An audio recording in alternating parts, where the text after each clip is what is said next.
చాలా జాగ్రత్తగా ఇవ్వకపోతే మీరందరూ కలిసి నా కొంప ముంచుతారు ఈరోజు. అర్థమైందా? యెహెజ్కేలు గ్రంథం 7వ అధ్యాయం 5వ వచనం. యెహెజ్కేలు గ్రంథం 7వ అధ్యాయం 5వ వచనం. ప్రభువైన యెహోవా సెలవిచ్చినదేమనగా, దురదృష్టము, వింతైన దురదృష్టం సంభవించుచున్నదే. ఆపండి, నేను చెప్పాను కదా ఇందుకే. దేవుడైన యెహోవా సెలవిచ్చినదేమనగా, దురదృష్టము, వింతైన దురదృష్టము సంభవించుచున్నది. దురదృష్టం అంట, మళ్ళీ స్ట్రెస్ చేసి చెప్తున్నాడు, చాలా వింతైన దురదృష్టం కూడా సంభవించడానికి అవకాశం ఉందట. అయితే ఇప్పుడు నేను వాక్యంలోకి వెళ్ళే ముందు ఈ దురదృష్టం గురించి కాసేపు మనం మాట్లాడకపోతే చాలా తేడా పడేది. దురదృష్టం ఉంది అంటే అదృష్టం ఉందనే కదా. అదృష్టం నమ్మచ్చా మనం? క్రైస్తవులు అదృష్టం నమ్మచ్చా? మరి ప్రసంగిలు ఏమంటాడో తెలుసా? ఇవన్నీ అదృష్టవశమునే. ప్రసంగిలో అదృష్టం అనే మాట కూడా ఉంది. యెహెజ్కేలులో దురదృష్టం అన్నాడు. జనరల్గా మనం ఏమంటామంటే, మనకు అర్హత లేనిది మనం పొందుకోవడం, అదే కదా అదృష్టం. అదృష్టం అంటే ఏంటి? మనకు అర్హత లేదు, అది మనకు రావడానికి మనకు స్కోప్ లేదు. ఆ జాబ్ కానీ, లేదా ఆ మ్యారేజ్ కానీ, ఆ సంపాదన కానీ, ఏదైనా అది పొందుకోవడానికి మనకు అర్హత లేదు. కానీ దాన్ని మనం పొందుకుంటే జనాలు ఏమంటారంటే, ఎంత అదృష్టవంతురాలు, ఎంత అదృష్టవంతుడో. జనాలు అంటే దాన్ని చాలా రకాలుగా వాడేసుకుంటారు. ఏంటంటే, ఓ కుర్రోడికి డొప్ప చెవులు వచ్చినాయి అనుకో, తల్లిదండ్రులు బాధపడతారు. అయ్యో అనగానే ఈలోపు ముసలావిడ వచ్చి, డొప్ప చెవులు వచ్చినాయి, ఎంత అదృష్టవంతుడు అంటే సాటిస్ఫాక్షన్కి ఏదైనా తీసుకో.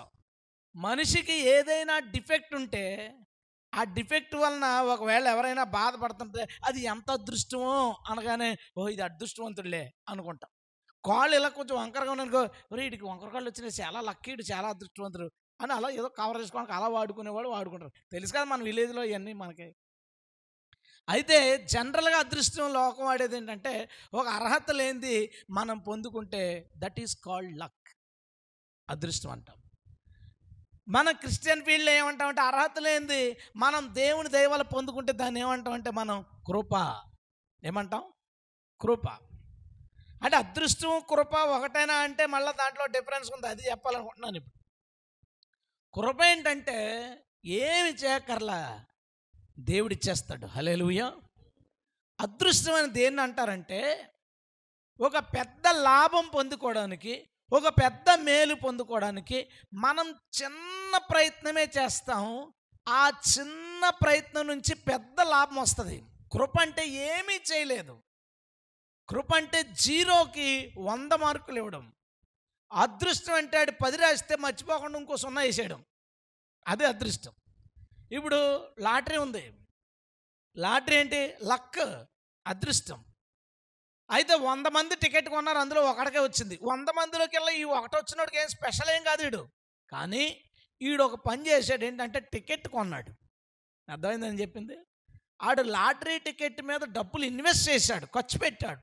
అందుకని వస్తే వస్తుంది, పోతే పోద్దని పెట్టాడు, వాడికి వచ్చింది. ఏదో ఒకటి చేశాడు. కానీ కృప విషయంలో మనం ఏమీ చేయం, ఊరికినే దేవుణ్ణి అడుగుతాం, దేవుడు ఇచ్చేస్తాడు. దేవుని స్తోత్రం. కృపకి అదృష్టానికి ఉన్న తేడా చెప్తున్నాను. మీరు జనరల్గా ఇంకొక విషయం కూడా మీకు చెప్పాలండి, గబుక్కు నేను వెళ్ళిపోతాను, మళ్ళీ మ్యాటర్లోకి దీన్ని మర్చిపోతాను. జనరల్గా చూడండి, ఏ సౌత్ ఇండియా షాపింగ్ మాల్కి వెళ్ళినప్పుడు పెట్రోల్ బంకులో ఒక 400-500 పెట్రోల్ కొట్టించినప్పుడు వాళ్ళు ఒక టికెట్ రాసిస్తుంటారు, లక్కీ డ్రా అండి రాసిస్తారా? చూడలేదు, ఎంత అమాయకుల్లా పోజు కొడతారా ఒక్కొక్కడని. నేను ఎర్రోడినా మీరు ఎర్రోళ్ళు రారే, ఏమీ తెలియడు, తల కూడా ఒప్పట్లేదు ఎవడని. వాళ్ళు ఏం చేస్తారంటే లక్కీ డ్రా అని అక్కడ కారు పెడతాడో లేదా బండి పెడతాడో కుక్కర్ పెడతాడు, రాయమంటాడు. ఇప్పుడు మనం టికెట్ కొనట్లేదుగా, ఫ్రీ. మనం ఏదో కొన్నాం, షాపింగ్ చేసాం, అది ఏదో ఇచ్చాడు. ఫిల్ చేయాలంటే చేయొచ్చు, చేయకూడదంటే మానేచ్చు, అదేం ప్రాబ్లం కాదు. ఎందుకంటే నువ్వు టికెట్ కొనట్లేదు. లాటరీ కోసం టికెట్లు కొనడం ఇది ఖచ్చితంగా మన క్రిస్టియన్స్ దాని గురించి ఆలోచించకూడదు. మనకంతా కృప. పెట్టుబడి పెట్టి లాభం వద్దు మనకు, ఊరికినే కృప మనకు. దానికి అలవాటు పడిపోండి ఇంకా దేవుని కృపకే. సరే మనం రాసి ఇచ్చాం, క్రైస్తవుడికి అన్యుడికి తేడా ఏంటంటే ఆ విషయంలో ఆ రాసి ఆ డబ్బాలో పడేసిన తర్వాత క్రైస్తవుడు ఆ కారును మర్చిపోవాలి. ఆ కారును మర్చిపోవాలి. అన్యుడైతే లాటరీ అయిందంటావా? అయితే ఫోన్ రాలేదు ఇంకా. ఆడికి ఏ ఫోన్ వచ్చినా సరే ఆ 4, 5 రోజుల్లో కొత్త నెంబరు లాటరీ ఏమో, లాటరీ ఏమో, లాటరీ ఏమో అని అనుకుంటాడు ఆడు. ఆడలా అనుకోని. మనమైతే దాన్ని మర్చిపోవాలి. వస్తే వస్తది, లేకపోతే లేదు. దాని గురించి ఆలోచించకు. ఎందుకంటే మనకు అంతృష్టి ఎక్కడ ఉంటుందో తెలుసా? ప్రభువు మీద. దేవుని స్తోత్రం. ఆయన ఎలాగైనా ఇవ్వగలడు. ఆయన ఎలాగైనా ఇవ్వగలుగుతాడు, అందులో ఏమీ డౌట్ లేదు. బట్ ఏంటంటే నీ దృష్టి దాని మీద ఉండకూడదు. పెట్రోల్ బంక్ దగ్గర నెంబర్ రాస్తారు, డీమార్ట్ల దగ్గర నెంబర్లు రాసుకుంటారు. నువ్వు నెంబర్ ఇవ్వగానే మరుసటి రోజు ఒక కంపెనీ నుంచి మెసేజ్లు, మీరు మా కంపెనీ అయ్యాయి అంటే ఆ నెంబర్లు అమ్మేస్తారు రాసుకుని వాళ్ళు. మనం ఇలా నెంబర్ ఇవ్వగానే అమ్మేస్తాడు. రూపాయికి రూపాయిన్నరకో మీకు తెలియక అదే లక్కీ లాటరీ అనుకుంటారు.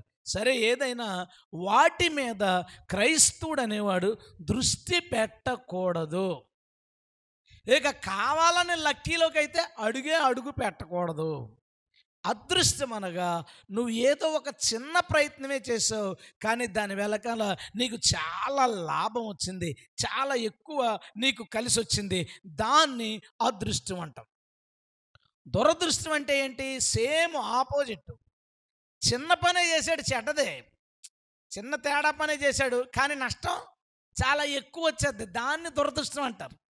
ఎంత తప్పు చేశాడో అంతే వచ్చిందనుకో సమస్య, అంతే శ్రమ వచ్చిందంటే దాన్ని పనిష్మెంట్ అంటాం, శిక్ష అంటాం, ఆడి కర్మ అంటాం. దురదృష్టం అని ఎప్పుడు అంటాం తెలుసా? చిన్న పొరపాటే చేశాడు, కానీ అది చాలా పెద్ద నష్టానికి దారి తీసింది. దాన్ని దురదృష్టం అంటారు. అర్థమైంది కదా నేను చెప్పింది? అదృష్టానికి దురదృష్టానికి కృపకి ఉన్న తేడా అది.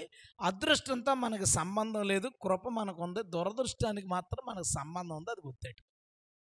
మనకు అదృష్టంతో అవసరం లేదు, సంబంధం లేదు, దాన్ని పక్కన పెట్టు.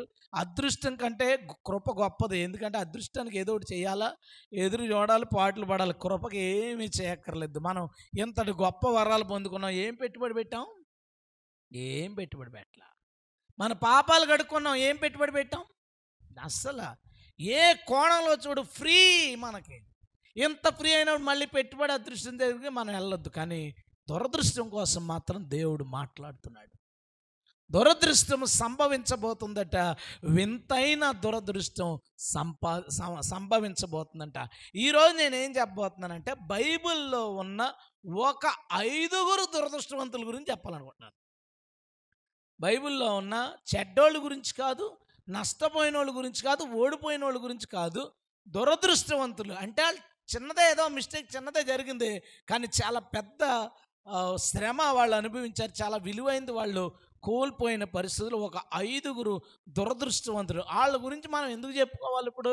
అరే ఆడు చాలా బ్యాడ్ లక్ పర్సన్ రా అని చెప్పుకోవడానికి కాదు. మనం దురదృష్టవంతుల లిస్టులో ఉండకూడదు. ఎందుకంటే దేవుడు మనతో మాట్లాడుతున్నాడు. సంభవించబోతుంది, దురదృష్టం సంభవించబోతుంది అనగానే మనం సైడ్ అయిపోవాలి. ఇది మన మీదకి రాకూడదు. ఇది ఈ దురదృష్టంలో మనం దూరకూడదురా బాబు అని మనం సైడ్ అయిపోవాలన్నమాట.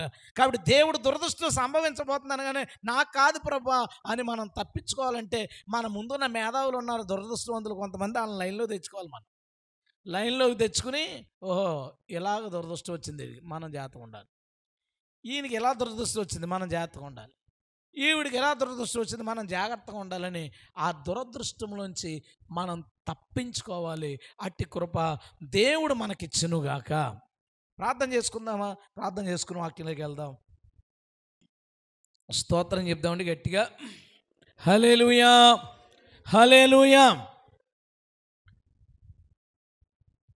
ప్రభు అయిన యెహోవా సెలవిచ్చినది ఏమనగా, ఏం సంభవించబోతుంది? దురదృష్టము, వింతైన దురదృష్టము సంభవించబోతుంది. ఈ మాట మన జీవితాల్లో ఎప్పటికీ నెరవేరకుండునుగాక. చెప్పండి గట్టిగా. బైబిల్లో అన్నీ నెరవేరద్దు మనకి, మంచి నెరవేరాలి మనకి. ఈ మాట మన జీవితాల్లో నెరవేరకూడదు. నెరవేరకూడదంటే మన ముందు ఈ ఛాన్స్ కొట్టిన వాళ్ళు ఎవరో చూడాలి. ఇది ఎవరి జీవితాల్లో నెరవేరిపోయిందో మనం చూడాలి. అయితే ఈరోజు నేను కొన్ని వేరే కోణాల్లో నేను చెప్తాను. ఆ కోణాల్లోనే నాకు కూడా రండి. ఎందుకంటే అలాంటి మనుషులు మన లైఫ్లో ఉంటారు, లేదా మన జీవితాల్లో అలాంటి సందర్భాలు ఉంటాయి. కాబట్టి యోబు ఉన్నాడు. యోబు యథార్థవంతుడు, నీతిమంతుడు. దేవుడే అతని మీద పందెం కట్టాడు. ఇక చూడక్కర్లేదు. ఇక దేవుడు అతని మీద పందెం కట్టాడు. తిరుగులేదు యోబు, తిరుగులేదు యోబు అంతే అన్నాడు. అయితే యోబు ఆస్తిపాస్తులన్నీ పోయినాయి, పిల్లలు చచ్చిపోయారు. ఇక ఈ బాధ చాలదన్నట్టు మొత్తం శరీరం అంతా పుండ్లు వచ్చేసినాయి. ఈగలు వాలేయకుండానో ఏమో బూడిద రాసేసుకుని గోక్కోవడానికి పెంకులు చేతిలో పట్టుకుని బూడిదలో కూర్చున్నాడు. చాలా బాధాకరమైన సందర్భంలో యోబు ఉన్నప్పుడు అక్కడ జరిగిన ఒక సందర్భాన్ని మనం చూద్దాం. యోబు గ్రంథం 1వ అధ్యాయం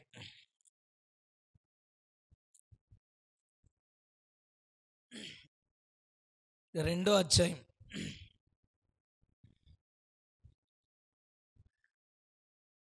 9వ వచనం. అతని భార్య వచ్చి, నీవు ఇంకను యథార్థతను వదలకుందువా? ఆయన యథార్థతతో ఇంకొచ్చిన సమస్య. దేవుణ్ణి దూషించి మరణము కమ్మ నేను 3 మాటలు చెప్పిందండి. యథార్థత వదిలే, దేవుని తిట్టే, ఈ 2 కొంచెం బాగానే ఉన్నాయి, చచ్చిపో అంటుంది. యథార్థత వదిలే అంది. పోనీ మనిషికి అది చెప్పింది అనుకుందాం. దేవుణ్ణి తిట్టంత కళ్ళకి అలా కనపడుతుంది. ఒకేసారి పిల్లల్ని కోల్పోయింది కదండి, ఆమెకు కూడా బాధ ఉంటుంది. ఆ కోణంలో కూడా ఆలోచిద్దాం. ఊరికినే తొందరపడిపోకుండా ఆమె తిట్టుకోకుండా. పిల్లల్ని కోల్పోయింది, ఆస్తి పోయింది, ఆవిడ బాధపడుతుంది కదా, యోబు ఒక్కడే కాదు బాధపడుతుంటే ఆవిడ కూడా బాధ ఉంటుంది. కానీ ఆ బాధలో చెప్పాల్సిన మాటలు కాదు అవి. యథార్థతను వదిలే, దేవుణ్ణి తిట్టు, చివరిగా చచ్చిపో అనడం ఆ టైంలో ఆవిడనే అనాల్సిన మాటలు కాదవి. చాలా దారుణం. యోబు అన్నాడు, మనం అని మాట్లాడతాడు. దేవుడి నుంచి దీవెన వచ్చినప్పుడు మనం పొందుకున్నాం, మనం ఎదిగాం. ఒక సాధారణమైన స్థితిలోంచి ఉన్నతమైన స్థితికి మనం ఎదిగాం. దేవుడు ఆశీర్వదిస్తే తీసుకుంటాం, కానీ దేవుడు ఇలాంటి కష్టాలు ఇస్తే తీసుకోమా, దీన్ని మనం అనుభవించొద్దా అని కలిపి మాట్లాడాడు. ఆవిడ మాత్రం ఏముందో తెలుసా, నువ్వు చచ్చిపో అంత. స్నేహితులు వచ్చారు, ఏడ్చారు, ఆర్గ్యుమెంట్లు జరిగినాయి. మొత్తానికి చాలా చాలా చాలా జరిగిపోయిన తర్వాత యోబు గ్రంథం 42వ అధ్యాయానికి వచ్చేయండి.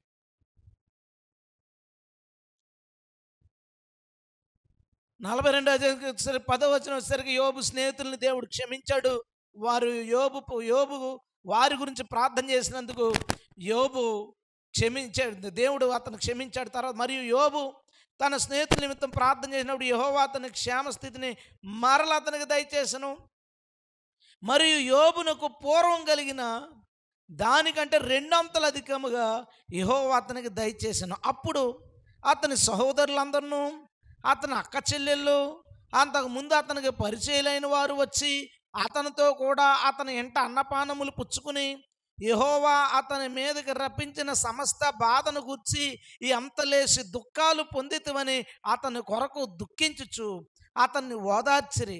మరియు గాక ఒక్కొక్కడు ఒక్కొక్క వరహ, అంటే కొంత డబ్బులు, ఒక్కొక్కడేమో బంగారు ఉంగరం అతనికి ఇచ్చాడట. ఏమైందంటే అక్కడ ప్రార్థన చేశాడు. యెహోవా యోబుకి సహాయం చేయడం మొదలుపెట్టాడంటే రోగం తగ్గిపోయింది. తగ్గిపోయిన తర్వాత ఒకేసారి ఎద్దులు, ఆవులు, గొర్రెలు, ఆస్తిపాస్తులు వచ్చేలేదు. తనకి స్వస్థత వచ్చింది. తన మీద నుంచి కీడు తొలగిపోయిన తర్వాత తన స్నేహితులు, పరిచయస్తులు, బంధువులు, సహోదరులు, చెల్లెళ్ళు, అక్కలు అందరూ వచ్చి, ఇంత లేసి బాధలు పడ్డావా? చూడండి, మన ప్రాంతంలో బైబిల్ ఏంటంటే చూడండి ఎంత లేసేట. మన సైడ్ వాడతాం ఇవన్నీ. రాజమండ్రిలోను వైజాగ్లోనూ చేశారు తర్జుమా, తెలుగు బైబిల్ తర్జుమా. అందుకే మన ఏమంటాయి, గొడ్లు అంటాడు, గేదెలు అంటాడు, బర్రెలు అండవు. మనం బర్రె అనం కదా, వేరే ప్రాంతం అది. ఎంత లేసి బాధలు అనుభవించామని వాళ్ళందరూ ఏడ్చి వాళ్ళ దగ్గరున్న ఎంతో కొంత సొమ్ముని యోబుకి ఇచ్చారట. తీసుకో, అన్నీ పోయినాయి కదా అని. దేవుడు యోబును గొప్పగా దీవించేశాడు, మామూలుగా దీవించలేదు. ఎలాగా? యెహోవా యోబును మొదట ఆశీర్వదించిన కంటే అధికంగా ఆశీర్వదించి అతనికి 14,000 గొర్రెలు, 6,000 ఒంట్లు, 1000 జతల ఎడ్లు, 1000 ఆడగాడిదలు కలిగిన, మరియు అతనికి 7 కుమారులు, 3 కుమార్తెలు పుట్టారట. అంతా బాగానే ఉంది, ఆ ఆవిడ ప్రస్తావన లేదేటి? ఈరోజు ఫస్ట్ దురదృష్టవంతురాలు ఆవిడే. యోబు కష్టాలు, యోబు సామాన్యుడిగా ఉన్నప్పుడు ఆమె ఉంది. యోబు చరిత్ర చదివితే కొంత లభ్యమైనంత వరకు, అది ఎంతవరకు కరెక్టో తెలియదు కానీ, కొంతవరకు పెద్ద పెద్ద వాళ్ళు రాసిన వరకు, నేను చదివిన వరకు, కొన్ని ట్రైబ్స్ అతని కింద ఉండే కొన్ని జాతులు ప్రజలు అతను ఏలే అంత స్థితిలో ఉండేవాడట. అయితే ఇలా జరిగిన తర్వాత తన భార్య మరలా అతని దగ్గరికి రాలేదు అన్నట్టుగా వాళ్ళు రాశారు. అంటే మనం చదువుతున్న సందర్భాలను బట్టి కూడా ఎక్కడ కనపడలేదు. ప్రాక్టికల్గా ఆలోచించే పిల్లలు ఎదిగిపోయిన తర్వాత వచ్చిన ఈ కష్టాలన్నీ, యోబే పెద్దోడు, వాళ్ళ ఆవిడ పిల్లలు ఎదిగిపోయారు, మళ్ళీ ఆమె పిల్లలకి అంటామంటే మళ్ళీ కొంచెం ఆలోచించాల్సిన విషయం. పైగా ఎంతమంది పిల్లలు? మొత్తం 10 మంది అక్కడ. కాబట్టి ఇక్కడున్న పరిస్థితులన్నిటిని బట్టి తేలిన ఫలితార్థం ఏంటంటే, ఒక మంచి దురదృష్టవంతురాలు యోబు యొక్క భార్య. ఎందుకు దురదృష్టవంతురాలు? ఆమె కష్టాల్లో తన భర్తతో ఉండలేకపోయింది, నష్టపోయినప్పుడు తన భర్తతో ఉండలేకపోయింది. ఆ తర్వాత కాలానికి యోబు చాలా గొప్పగా దీవించబడ్డాడు, కానీ వాళ్ళ భార్య రాలేకపోయింది. అలా తీసుకుందాం, రాలేదనుకుందాం. ఏమో ఒకవేళ వచ్చిందో ఏంటి మనకు తెలియదు. నిజంగా వచ్చి యోబుతో నుండి పిల్లల కంటే వాళ్ళ భార్య నన్ను క్షమించును కాక, ఆమె చెప్పండి. బట్ మనకున్న సందర్భాలన్నిటి బట్టి ఆ షేప్లేమి మనకు కనపట్లేదు. కాబట్టి ఆమెను అలా పక్కన ఉంచుదాం. అలాగే జరిగింది అనుకుందాం. యోబు ఒక సామాన్యుడిగా ఉన్నప్పుడు పెళ్లి చేసుకుంది. ఆమె కూడా సామాన్యురాలే కాబట్టి ఆ సామాన్యమైన జీవితం బాగానే కనపడింది. దేవుడు దడ దీవించేశాడు. దీవించేసినప్పుడు ప్రభు ఎంత దీవించాడు? ఎంతో దీవించాడు. చాలా సంతోషం. ఎందుకు దీవించాడు? యోబు యొక్క యథార్థత కోసం. ఇప్పుడు ఏమంటుందో తెలుసా? అన్ని పోయిన తర్వాత ఆ యథార్థత ఎందుకు వదిలేసి చచ్చిపోరా బాబు అంటుంది. చచ్చిపోంది ఏకంగా. కానీ దేవుడు ఆ యథార్థతను బట్టే మళ్ళీ రెట్టింపులు దీవెనిచ్చాడు. దేవుని స్తోత్రం. చాలా ఇళ్లల్లో నేను చూస్తాను, వాళ్ళ సమస్యలు చెప్పుకుంటారు కదా. చాలా చోట్ల అంతా బాగున్నప్పుడు భార్యాభర్తలు చాలా సంతోషంగా ఉంటారు. వ్యాపారం బాగుంది, డబ్బులు బాగా ఎత్తున్నాడా, చాలా వాళ్ళ ఆయన రాగానే మంచిలు ఇచ్చి అతనికి ఏం కావాలో ఏంటి సంగతి చూసి, అతనికి ఇష్టమైన కూర ఏంటి సంగతి చూస్తుంది. సడన్గా వ్యాపారం ఏదో ప్లాన్ చేశాడు, ఇంకొక బిజినెస్ డెవలప్ చేయడానికి, అది కూడా సక్సెస్ అయిందంటే అమ్మ ఆయన ఎంత తెలివైనవాడు, ఎంత బాగా సంపాదిస్తున్నాడు అంటది. ఒకవేళ ఫెయిల్ అయిందనుకో, ఓ నెల చూస్తుంది, ఏమందో పాపం ఇలా జరిగిపోయింది, ఏమయ్యా బాధపడకయ్యా అంటది. 2వ నెల కూడా చూస్తుంది, మరి ఏదో ఒకటి చేస్తే బాగుంటుంది కదా అంటది.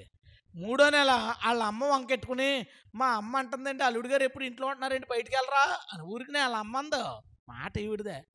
4వ నెల వద్దలేదు, ఎందుకురా నీతో దండగా ఎందుకు పెళ్లి చేసుకున్నావు నువ్వు నన్ను, ఏం రూపాయి లేదు తేవ, ఇంట్లో కూర్చున్నావు, ఎప్పుడు ఆలోచిస్తానే ఉంటావు. ఆడేమనుకుంటాడు, ఇంత దెబ్బ తిన్నాం సరైనది చేద్దామని ఆడనుకుంటాడు. ఈలోపు వచ్చేస్తాయి గొడవలు ఇద్దరికి. ఎందుకు రావాలి?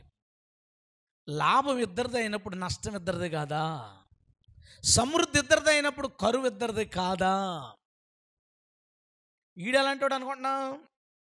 పెళ్ళయింది, ఓ 2-3 నెలలంతా బాగానే ఉన్నారు, తెగ తిప్పేస్తాడు ఈడు ఊరి మీద, అయిపోయింది, అంతా బాగానే ఉంది. ఈలోపు ఆమెకి ఏదో నీరసం వచ్చింది, నీరసం రాగానే పడుకోడి మంచం పక్కన ఉండి పరిచర్యని చేస్తాడు. మళ్ళా 15 రోజులకి మళ్ళీ బలహీనత వచ్చింది. ఏంటి ఇలా వచ్చింది చూసుకుంటాడు. అలాగ ఒక 4-5 సార్లు రిపీట్ అయ్యేసరికి ఏమంటాడు, సార్ జబ్బుదాన్ని అంటగడేశారు నాకు అంటాడు. ఈడు ఏ గొడవలు? బాగున్నప్పుడు బాగానే ఉంటారు వీళ్ళు, బాగున్నప్పుడు అందరూ బాగానే ఉంటారు, బాగోనప్పుడు కూడా ఉండలేరు. బాగోనప్పుడు, ఆరోగ్యం బాగోనప్పుడు, డబ్బులు లేనప్పుడు, ఊరిలో ఏదో సడన్గా ఏదో అవమానం వచ్చినప్పుడు కూడా తన భర్త మీద లేదా తన భార్య మీద ఎలాంటి ప్రేమ ఉందో, తన భర్త మీద ఎలాంటి గౌరవం ఉందో, అలాంటి గౌరవాలు నిలిపిన వాళ్ళే నిజమైన క్రైస్తవ భార్య, క్రైస్తవ భర్త. పెళ్ళిళ్ళలో ప్రామిసులు ఏం చేస్తారు? కష్టంలో, సుఖంలో, ఆరోగ్యంలో, రోగంలో, కలిమిలో, కరువులో, నేను నిన్ను ఎడబాయను అంటాడు వీడు. నాకే చేసాడు ఈ వాగ్దానం వీడు. నేనే కదా దగ్గరుండి వాగ్దానాలు చేస్తాను వీళ్ళకి. అంటే నా ముందే చేసాడు వీడు. నేనేమనుకుంటాను, ఈయన నన్ను పక్క తోసేస్తారు వీళ్ళు, మనం ఏదో కొంచెం ఫ్రెండ్లీగా ఉంటామని. నేనేమంటాను తెలుసా, ఇదిగో జనాల ముందు, దేవుడి ముందు, వచ్చిన సేవకుల ముందు, నా ముందు చేశారో నువ్వు వాగ్దానం అని చెప్తాను. అడిగి ఎవడో ఒకటి గురించి అన్న ఉంటాడు కదా అని. తీరా ఈ ప్రాబ్లమ్స్ వచ్చి అందరి గురించి చెప్తున్నాను. ప్రాబ్లమ్స్ వచ్చేసరికి ఆ ప్రాబ్లమ్స్లో వాళ్ళు కలిసి ఉండలేరు. చాలా తప్పది, చాలా తప్పు. విలియం కేరీ భారతదేశానికి వచ్చినప్పుడు భార్యతో వచ్చేసాడు. చాలా ఇబ్బందులు పడ్డాడు, డబ్బులన్నీ పోయినాయి. ఏ ఉద్యోగానికి వెళ్తే ఆ ఉద్యోగంలో నష్టం వస్తే చేయలేకపోతున్నాడు. మనోడు ఏ కంపెనీలో జాయిన్ అయితే ఆ కంపెనీ మూతపడిపోయింది అంతే, అదేటో తెలీదు. ఇక కష్టాలు అయిపోతున్నాయి, పిల్లలు పుట్టారు, ఏదో ట్రాన్స్లేషన్ చేస్తే డబ్బులు ఎవడతాడు. భారతదేశంలో క్రిస్టియన్సే లేరు. సువార్త చేస్తున్నాడు, కష్టపడుతున్నాడు, 7 సంవత్సరాలు కష్టపడితే వాడికి ఇచ్చాడట బాప్తిసం. అలాంటి పరిస్థితుల్లో ఇంకా కొడుకు చచ్చిపోయాడు అనారోగ్యంతో. ఇంకా ఈ భార్యకి తట్టుకుంది పాపం. కష్టాలు తట్టుకుంది, మన వాతావరణం తట్టుకుంది, మన పొల్యూషన్ తట్టుకుంది, అన్నీ తట్టుకుంది. మన మన మనుషుల మనస్తత్వాలు తట్టుకుంది, ప్రేమలు తట్టుకుంది, వ్యతిరేకలు తట్టుకుంది. ఇక ఒక టైంకి వచ్చేసరికి ఇక ఎదిరించడం మొదలుపెట్టింది. బాధ పెట్టింది, చాలా బాధ పెట్టింది. తర్జుమాలు లేనివ్వకుండా బాధ పెట్టింది. అలాగ గొడవలు పెట్టి క్రాక్ వచ్చేసింది. పిచ్చిదైపోయి చచ్చిపోయింది. భార్య చచ్చిపోయిన తర్వాత తన ప్రయత్నం కొనసాగిస్తాను వచ్చాడు. బైబిల్ ముద్రించబడింది. సామాజిక పోరాటాలు చేయడం ద్వారా చట్టాల నుంచి, అంటే గవర్నమెంట్ నుంచి సతీసాగమన వ్యతిరేక చట్టం తీసుకొచ్చాడు. వితంతు వివాహాలకు సపోర్టింగ్ని ఆఫీషియల్కి తీసుకొచ్చాడు. 3000 పైచీలకు స్కూల్స్ పెట్టించాడు. వ్యాకరణాలు రాశాడు. ఇంచుమించు 40 భాషల్లో క్రొత్త నిబంధన తర్జుమా చేశాడు. హల్లెలూయా. భారతదేశం అంతా విలియం కేరీ తెలిసిపోయాడు, గొప్పడైపోయాడు. పెద్ద ఇల్లు, ప్రభుత్వ సదుపాయాలు, అలా అడుగు పెడితే సమాజంలో పెద్ద పేరు. అందరూ అమ్మ వావో కేరీ లాంటాడు, మన దేశానికి దేవుడు పంపాడురా, దేవుళ్ళు అంటాడు. ఎందుకంటే మన దేశం తెలుసు కదా, ఏదన్నా దాన్ని దేవుడు అనేస్తాం. అలాగా దేవుడు స్థాయిలో విలియం కేరీ గణపరచబడ్డాడు. మన దేశం స్టాంప్ రిలీజ్ చేసింది అతని పేరు మీద. కానీ ఆ గొప్ప పేరులో భార్య లేదు, తన భార్య లేదు. కష్టాల్లో ఉన్నప్పుడు తోడు ఉండడానికి ఇబ్బంది పడితే తర్వాత వచ్చే దీవెన ఉంటుంది, ఆ దీవెన అనుభవించే హక్కు ఉండదు. మీ ఇళ్లల్లో బాగున్నప్పుడు, సీజన్లోనూ, డబ్బులు ఉన్నప్పుడు, కలిసి వచ్చినప్పుడు, ఆరోగ్యాలు ఉన్నప్పుడు మీరు ఎలాంటి గౌరవం మీ భర్తకు, భార్యకు మీరు ఇచ్చుకుంటున్నారో, నష్టాల్లో, ఇబ్బందుల్లో అలా మీరు ఇవ్వగలుగుతున్నారా? అలా చూడగలుగుతున్నారా? నీ భర్త బయటికి వెళ్ళకపోతే వెళ్ళమని చెప్పడం వేరు, వెళ్ళయ్యా పని చేయవయ్యా, మరి ఎలా తింటాం మనం, ఏంటి పరిస్థితి, అది వేరు. ఇప్పుడు అంతా సంపాదిస్తున్నాడు బాగానే ఉంటుంది, లేదనుకో, ఎవరన్నా కలిసినప్పుడు మీ ఆయన ఏం చేస్తున్నాడు, ఏంటి మీ ఆయన సంగతి బాగా చూసుకున్నాడు అని అడిగాం అనుకో, వాళ్ళు ఆయన అర్థం చేసుకునేవాడైనా పర్లే, అర్థం చేసుకునేవాడు, ఆలోచించేవాడు, కోప్పడ్డో తిట్టడో అంతా మనం ఎన్ని చూడు ఏం చెప్పదు. ఏమంటుంది, మా ఆయన ఖాళీ సోమరపోతూ అంటాం, అదొకటే చెప్తుంది. ఏమి ఒకవేళ మా చుట్టాలు లేదా అదే అమ్మ భార్య వైపు చుట్టాలు వచ్చి ఏంటి బావా మా చెల్లి సంగతి ఏంటంటే, ఏంటి మీ చెల్లి సంగతి అత్తమని నీరసం అంటది అంటాడు. ఎందుకు? వాళ్ళ జీవితాల్లో ఇబ్బంది ఎదుర్కొన్నప్పుడు ఎందుకు వాళ్ళకి సమానమైన గౌరవం ఇవ్వలేకపోయాం, సమానమైన స్థాయి ఇవ్వలేకపోయాం? నేను ఒక మాట చెప్తాను, గుర్తుపెట్టుకో. ఎవరు తన ఇంట్లో భర్తను కావచ్చు, భార్యను కావచ్చు హీనపరుస్తారో, ఆ హీనపరిచిన వాళ్ళని దేవుడు హెచ్చించి నిన్ను అక్కడ తగ్గిస్తాడు. ఇది జరుగుతుంది.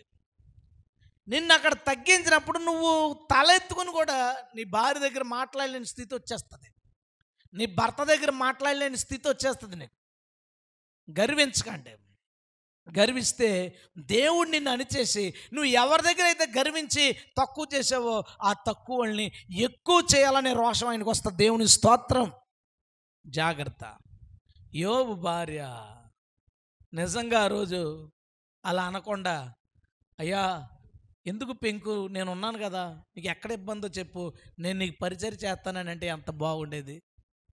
యోబు భార్య, నీకోసం నేను ప్రార్థన చేస్తాను బాధపడకంటే ఎంత బాగుండేది. ఇలా ఎందుకు జరిగిందని నా స్నేహితుల దగ్గర కూర్చొని ఆమె కూడా డిస్కషన్లో పాల్గొని ఉంటే ఎంత బాగుండేది. నువ్వు యథార్థతను వదిలే దేవుణ్ణి తిట్టే నువ్వు చచ్చిపో అన్నది. చివరి ఎంత గొప్ప దేవుని, వెళ్ళిపోయిన వాళ్ళు అందరూ కనపడ్డారు, అక్కడ తన భార్య కనపడలా. రెట్టింపుల ఆశీర్వాదాలు యోబు పొందుకున్నాడు. గొప్ప వింతైన దురదృష్టం యోబు భార్య తీసుకుంది. నీవు నేను ఎలాగున్నామో ఒక్కసారి ఆలోచించండి. మనం ఓడిపోయినప్పుడు, మన తోడున వాళ్ళు ఓడిపోయినప్పుడు మనం ఎలా ఉన్నాం, నష్టపోయినప్పుడు ఎలా ఉన్నాం. ఈ లోకం అంతా ఎప్పుడు గెలిచినాడు వెనకాల, డబ్బున్నవాడు వెనకాల ఉంటుంది. కానీ నువ్వు, నీ భార్య, నీ తల్లిదండ్రులు, నీ పిల్లలు, వాళ్ళ దగ్గర నువ్వు అలా ఉండకూడదు. ఎలాగ ఏం జరిగినా సరే వాళ్ళ మీద ఉన్న గౌరవం, వాళ్ళకి నువ్వు ఇచ్చే విలువ ఎప్పటికీ మారకూడదు. హల్లెలూయా. నేను వింటాను, కొంతమంది అలా భర్త తాగేసి వచ్చి కొడతాడు, ఆ విషయం చెప్పేటప్పుడు ఆయన తాగేసి వచ్చి కుట్టేస్తారండి అంటది. చెప్పేటప్పుడు నేను కూడా తాగొచ్చి కొట్టేవాడిని కూడా కొడతారు అంటున్నారా ఇంకనే అనిపిస్తుంది నాకు. ఆ రెస్పెక్ట్ ఇంకా అతనికి ఆ వీక్నెస్ ఉంది, కానీ ఆమె ఇచ్చే గౌరవం ఆమె ఇస్తుంది. ఎదుటోళ్ళ దగ్గర ఎప్పుడు నువ్వు హీనపరుస్తావు నీ భర్తని, లేదా నీ భార్యని ఎప్పుడు నువ్వు హీనపరుస్తావో అక్కడే దేవుడు వారిని నిలబెడతాడు. జాగ్రత్త, దేవుడు అలాంటి దేవుడు. దేవుని స్తోత్రం. సో ఫస్ట్ దురదృష్టవంతురాలు గురించి మనం తెలుసుకున్నాం. జాగ్రత్త, కష్టాలు, సుఖాలు, లాభాలు, నష్టాలు ఇవన్నీ జీవితంలో సహజం.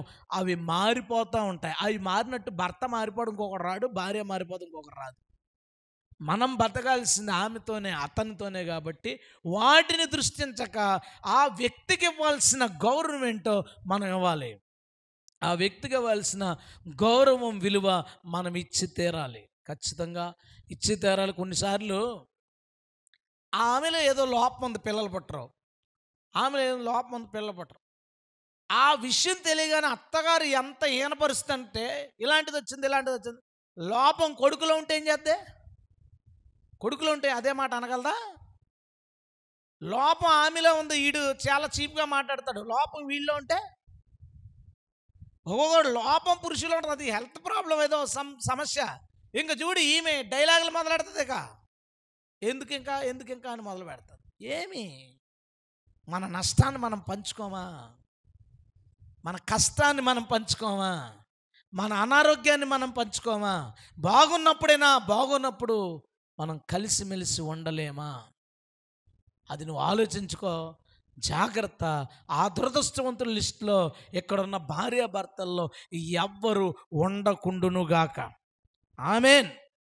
నెంబర్ 2, రెండో దురదృష్టవంతుడు. దేవుడు రాజుగా చేయాలి ఒకడు నేను అనుకున్నప్పుడు, ఇశ్రాయేల్ అందరినీ సెర్చ్ చేసి వడగట్టి సౌలుని తీసుకున్నాడు. సౌలు రాజు అయిపోయాడు. ఏం చేయలేదు, ట్రయల్స్లో ఏం లేదు, రాజు అయిపోయాడు. సూపర్. రాజు అయిపోయిన తర్వాత సౌలు చాలా తప్పులు చేయడం మొదలుపెట్టాడు. దేవుడు దావీదుని ఎన్నుకుంటే దావీదుని చంపేద్దామని చూశాడు. సౌలుకు ఒక కుమారుడు ఉన్నాడు, అతని పేరు యోనాతాన్. యోనాతాను ఎంతో ప్రేమించాడండి దావీదుని, ఎంత ఫ్రెండ్సో వాళ్ళు. సౌలు దావీదుని చంపేయడానికి ప్రయత్నిస్తున్నాడు, తప్పించడం, సౌలుతో మాట్లాడడం, రాజీ కుదుర్చడానికి ప్రయత్నించడం, అన్ని ప్రయత్నాలు చేసినా దావీదుని చంపేయాలనుకుంటుంటే దేవుడు దావీదుని ఎన్నుకున్నాడని తెలిసి తప్పించడం, ఇవన్నీ మనకు తెలుసు. చాలా యోధుడు, సూర్యుడు యోనాతాన్. అయితే దేవుడు ఇక సౌల్ని ఇక ప్లాన్ చేసాడు, స్కెచ్ చేశాడు. ఇక మనం తీసేద్దామని అనుకున్నాడు. ఈ దావీదు కానీ కాపాడేస్తాడేమోని ఆ యుద్ధంలో దావీదు లేకుండా వెనక్కి పంపేశాడు. దేవుడు స్కెచ్ ఎలా ఉంటుంది చూడు. యుద్ధం జరిగింది. సౌలు చాలా దారుణంగా చచ్చిపోయాడు. ఓకే, కానీ ఆ యుద్ధంలో యోనాతాను కూడా చచ్చిపోయాడు. ఎందుకు చచ్చిపోవాలి? ఏం తప్పు చేశాడు? యోనాతానులో ఒక తప్పుడు క్వాలిటీ చెప్పండి, ఆలోచించి. ఏం తప్పు చేశాడు యోనాతాను? ఏం చేయలేదు. కానీ ఆ యుద్ధంలో యోనాతాన్ చచ్చిపోయాడు. ఏమి దురదృష్టవంతుడు కాదా? ఎందుకు అలా చచ్చిపోయాడు నేను చెప్పనా? ఒక చిన్న వేరే కోణంలో చూద్దాం. ఇప్పుడు దేవుడు సౌలును వదిలేశాడన్న విషయం యోనాతానుకు తెలుసా తెలీదా? తెలుసు. దేవుడు దావీదుని ఎన్నుకున్నాడని యోనాతానుకు తెలుసా లేదా? తెలుసు. అంటే యోనాతాను చచ్చిపోదుడా? చచ్చిపోడు. యోనాతాను చేసిన ఒక పొరపాటు ఏంటంటే, తన తండ్రిని దేవుడు వదిలేశాడని, లేదా తన తండ్రి దుష్టుడని, తన తండ్రి దుర్మార్గ పనులు చేస్తున్నాడని తెలిసి కూడా తన తండ్రితో ఉండిపోయి ఆ యుద్ధంలో తన తండ్రి సైన్యపు పక్షాన యుద్ధానికి వెళ్ళాడు. ఆ యుద్ధం దేవుడు చేస్తున్నదే, శత్రువు చేస్తున్న యుద్ధం కాదు అది. దేవుడు చేస్తున్న యుద్ధం అది. దేవుడే యుద్ధం చేసి వాళ్ళని చంపేయాలనుకున్నాడు. కాబట్టి ఒకవేళ యోనాతాను ప్రార్థన చేసి ఉండుంటే, నేను వెళ్ళకొద్దా యుద్ధానికి అని అడిగితే దేవుడు ఏం చెప్పుండేవాడు? నువ్వు వెళ్ళకి, ఇది నాసుకెచ్చిరా బాబు, నువ్వు వెళ్తే రావు అని చెప్పుండేవాడు. కానీ అతను వదలలేదు, ఉన్నాడు. దేవుడు ఈరోజు మనతో మాట్లాడే రెండో విషయం, ఆ వ్యక్తి చేసిన పొరపాటు దుష్టులతో ఉండడం. పొరపాటు చిన్నదే కావచ్చు, కానీ ఫలితం చాలా పెద్దది. ప్రాణాలు కోల్పోయాడు. కొన్నిసార్లు మనం మంచి వాళ్ళని కావచ్చు, దుష్టులతో తిరుగుతుండొచ్చు. ఇప్పుడు ఈ రిజల్ట్స్ వచ్చినాయి, చాలా వరకు మీకు పరిచయం ఉన్న వాళ్ళు ఒకవేళ గెలిస్తే అక్కడి నుంచి ఎలా ఉంటుందో తెలుసా? మన చుట్టాలు ఎవడన్నా తుమ్మాడు అనుకో, ఏంట్రా తుమ్మావా, నాకు ఎమ్మెల్యే తెలిసి ఉండు అని చెప్పి ఎమ్మెల్యేదే తీసిపోతాడు, మా వాడు తుమ్ముతున్నాడని. ఇంకా అర్థమైన అదే పనిక. ఎక్కడో కానిస్టేబుల్ ఆపుతాడు, ఈ ట్రాఫిక్ కానిస్టేబుల్ ఇలా ఆపని ఈడు మనకు కొడతాడు ఫోను అన్న. ట్రాఫిక్ కానిస్టేబుల్ ఆపాడు, ఎంత అడుగుతున్నాడు అంటే 100 రూపాయలు. నువ్వు ఆగు, ఎమ్మెల్యే సెక్రటరీకి ఫోన్ చేస్తాడు. ఫోన్ ఒకసారి అడిగండి, ఏమి ఎందుకు నీకు? నువ్వు చెడ్డవారితో, వాళ్ళు చెడ్డోళ్ళని కాదు, చెడ్డ పనులు చేయాలి తప్పదాళ్ళు. నీవు అనవసరమైన వారితో కలిసి తిరిగితే దానికి సంబంధించిన ప్రభావం ఏదో ఒకరోజు నీ మీదకు వచ్చి పడుతుంది, అందులో డౌట్ లేదు. ఒక ఆవిడ మంచిది కాదని తెలుసు, కానీ నీకు హాని చేయదు. ఆవిడ మంచిది కాదు, కానీ నీకు హాని చేయదు. అందుకని అస్తమానం ఆవిడతో కలిసి ఉండడం, ఆవిడతో కలిసి బయటికి వెళ్ళడం, రావడం ఇది జరిగింది. ఏదో ఒక రోజు ఆవిడ 10 లక్షలు 20 లక్షలు ఆవిడ దగ్గర పట్టుకుని ఎగిరిపోయింది. ఈసారి వచ్చి నీకు తెలుసు ఆవిడ ఎక్కడ ఉంటుందో. మీ ఇద్దరు కలిసి ఇలాంటివి పడలేదా? మీరు కొత్తగా చూస్తారా? ఇలాంటి వాటిలో పడ్డామా మనం? ఎందుకని? దురదృష్టం అంటే అదే. నేనేమీ చేయలేదు, నా మీదకి వస్తుంది. దురదృష్టం అంటే అదే. ఒకసారి నేను ఇంకా ప్రభువుని నమ్ముకోలేదు. మా తమ్ముడు వాళ్ళు క్రికెట్ ఆడుకుంటుంటే, ఈ ఆడుకునే వాళ్ళు సురేష్ అని ఒకడు ఉంటాడు, ఆడు దుర్మార్గుడాడు. ఆడు దూరంగా అమ్మాయిలు ఉంటే చెయ్యేది ఊపి ఎట్టకరమాడాడంట. అందులో అమ్మాయి ఏడు మొదలెట్టి మా చుట్టాలే వాళ్ళు. ఏడు మొదలెట్టి వాళ్ళ చిన్నాన్న డ్యూటీలో మధ్యాహ్నం భోజనానికి దిగి వస్తుంటే ఏడుతున్నావు అంటే ఆడు నన్ను ఏడిపించాడు అందంట. ఈ ఏలేమో మా తమ్ముడే ఉంది, ఆడికి కనపడ్డాడు. వీడు ఏం అడగకుండా పరిగెట్టుకొచ్చి 4 దెబ్బలు వేసాడు మా వాడిని. వేసేస్తే వీడు టప్ప ఇంటికి వచ్చేసాడు ఏడుతా. నేనేమో బాల్కనీ మీద కూర్చున్నాను, ఏదో ఆలోచిస్తాను. అప్పుడు దేవుడి దగ్గరికి వెళ్ళడానికి చాలా సంఘర్షణలో పడున్నాను నేను. ఆ టైంలో ఆలోచిస్తాను, దేవుడు ఎవరో అని. వీడు వచ్చేసి అన్నయ్య నన్ను కొట్టాడు, గొడవకు రానంటాడు. మనం ఎక్కడ వస్తాం గొడవకి? వాళ్ళు ఆ టైప్ కాదు. అరే ఏమైందంటే నన్ను ఇలా కొట్టాడు. అలా పోలే మనవాళ్ళే కదరా, మనం మాట్లాడదాం అంటే అస్సలు కుదరదు, గొడవకి వెళ్ళిపోదాం అని మొత్తానికి ఇనపరాడ్డ ఇది వేసుకుని వీడు కొట్టేసుకోవడం, గొడవలు కొట్టేసుకోవడానికి బయలుదేరిపోతాం. ఈలోపు ఆ కొట్టేసినోడు అన్నయ్య, ఆడు కొట్టేసాడు, ఆడు మళ్ళీ డ్యూటీ ఎక్కిపోయాడు. కొట్టేసిన వాళ్ళు అన్నయ్య మా అమ్మ దగ్గరికి వచ్చి చేతులు పట్టుకుని వీధిలో ఏడ్చి అమ్మాయిలు తీసుకొచ్చి ఏమన్నా అన్నాడా వీడని అడిగితే అసలు ఇతనే బావ ఏమనలేదు, అల్ప చుట్టాలే వాళ్ళు, ఏమనలేదు అన్నారు. అన్న తర్వాత అతను చేతులు పట్టుకున్నాడు, క్షమాపణ చెప్పాడు. వీధిలో వాళ్ళు అందరూ తిట్టారు, ఆడపిల్లని మీరెందుకు మొగోళ్ళు ఆడుకునే చోటకి ఎందుకు వెళ్ళారన్నారు. అయిపోయిందండి గొడవ. అమ్మయ్య. రాత్రికి ఇంట్లో మా మా మా చుట్టాల్లో పెద్దలు వాళ్ళందరూ కలిపి సమావేశం ఏంటంటే మన పరువు పోయింది ఊళ్ళో. ఎందుకంటే మా డాడీ వాళ్ళు ప్రెసిడెంట్ చేశారు. ఊళ్ళో పేరున్న వాళ్ళు ఏ గొడవైనా మా ఇంటికి సెటిల్మెంట్లకు వస్తారు. ఎంత పేరున్న కొట్టమ్మ ఆడు వచ్చి కొట్టేసిపోయాడంటే రేపు మనం తలెత్తుకోలేము, ఆడికి 4 దెబ్బలు వేయాల్సిందే అనే అనుకోవడానికి వచ్చారు చివరికి.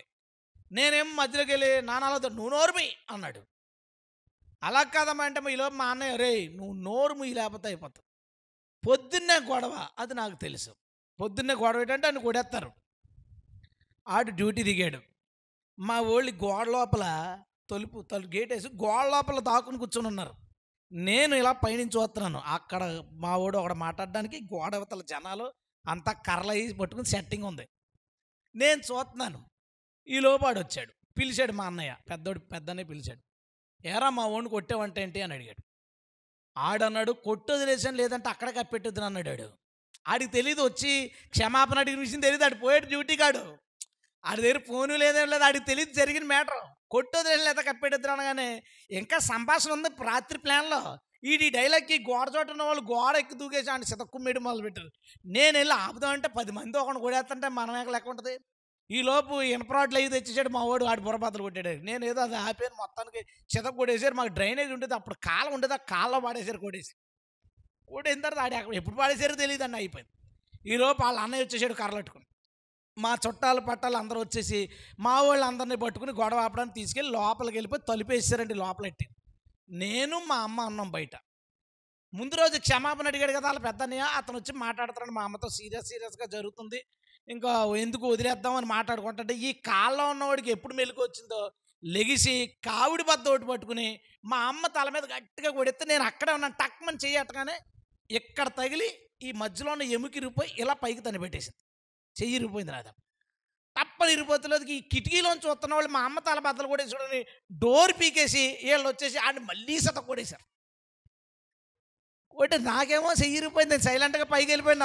ఆ దెబ్బకి నాకు ఇంకా పక్క వెళ్ళిపోయింది. నేను మేడ మీద కూర్చొని నొప్పి వచ్చేస్తుంది విపరీతంగా. నాకు ఎందుకు రా బాబు. ఈలోపు వాళ్ళేమో దెబ్బలు తినేసి రక్తాలతో పోలీస్ స్టేషన్కి వెళ్ళిపోయారు. జరిగే సంఘటన చెప్తున్నాను. ఇంట్లో అందరూ కూర్చున్నారు. ఏంటంటే వాళ్ళు పోలీస్ స్టేషన్కి వెళ్ళారు. మా వాళ్ళు ఎవరికి దెబ్బలు లేవు. 10 మంది ఒకరి మీద పడిపోతే వీళ్ళకెందుకు తగిలితే దెబ్బలు, ఎవరికి దెబ్బలు లేవు. ఎలాగరా అంటే మా పెద్దమ్మ పైకి వచ్చింది. పైకి వచ్చి నా చెయ్యి చూసి కిందకి ఏడుతా, బాబోయ్ మనోడు చెయ్యి ఇరిగిపోయిందంటే, ఆరే మనోడు చెయ్యి ఇరిగిపోయిందా సూపర్. నన్ను తీసుకెళ్ళిపోయారు పోలీస్ స్టేషన్. తీసుకెళ్ళిపోయి మా ఓడి చెయ్యి ఇరగ్గొడేశారు. నేను లేనంతకి గొడవలో చెయ్యి ఇరగ్గొడేశారు మా ఓడిది అన్నారు. వాళ్ళకేమో చర్మం చీలుకున్న దెబ్బలు, నాది ఎముకి ఇరిగిపోయింది. ఇదే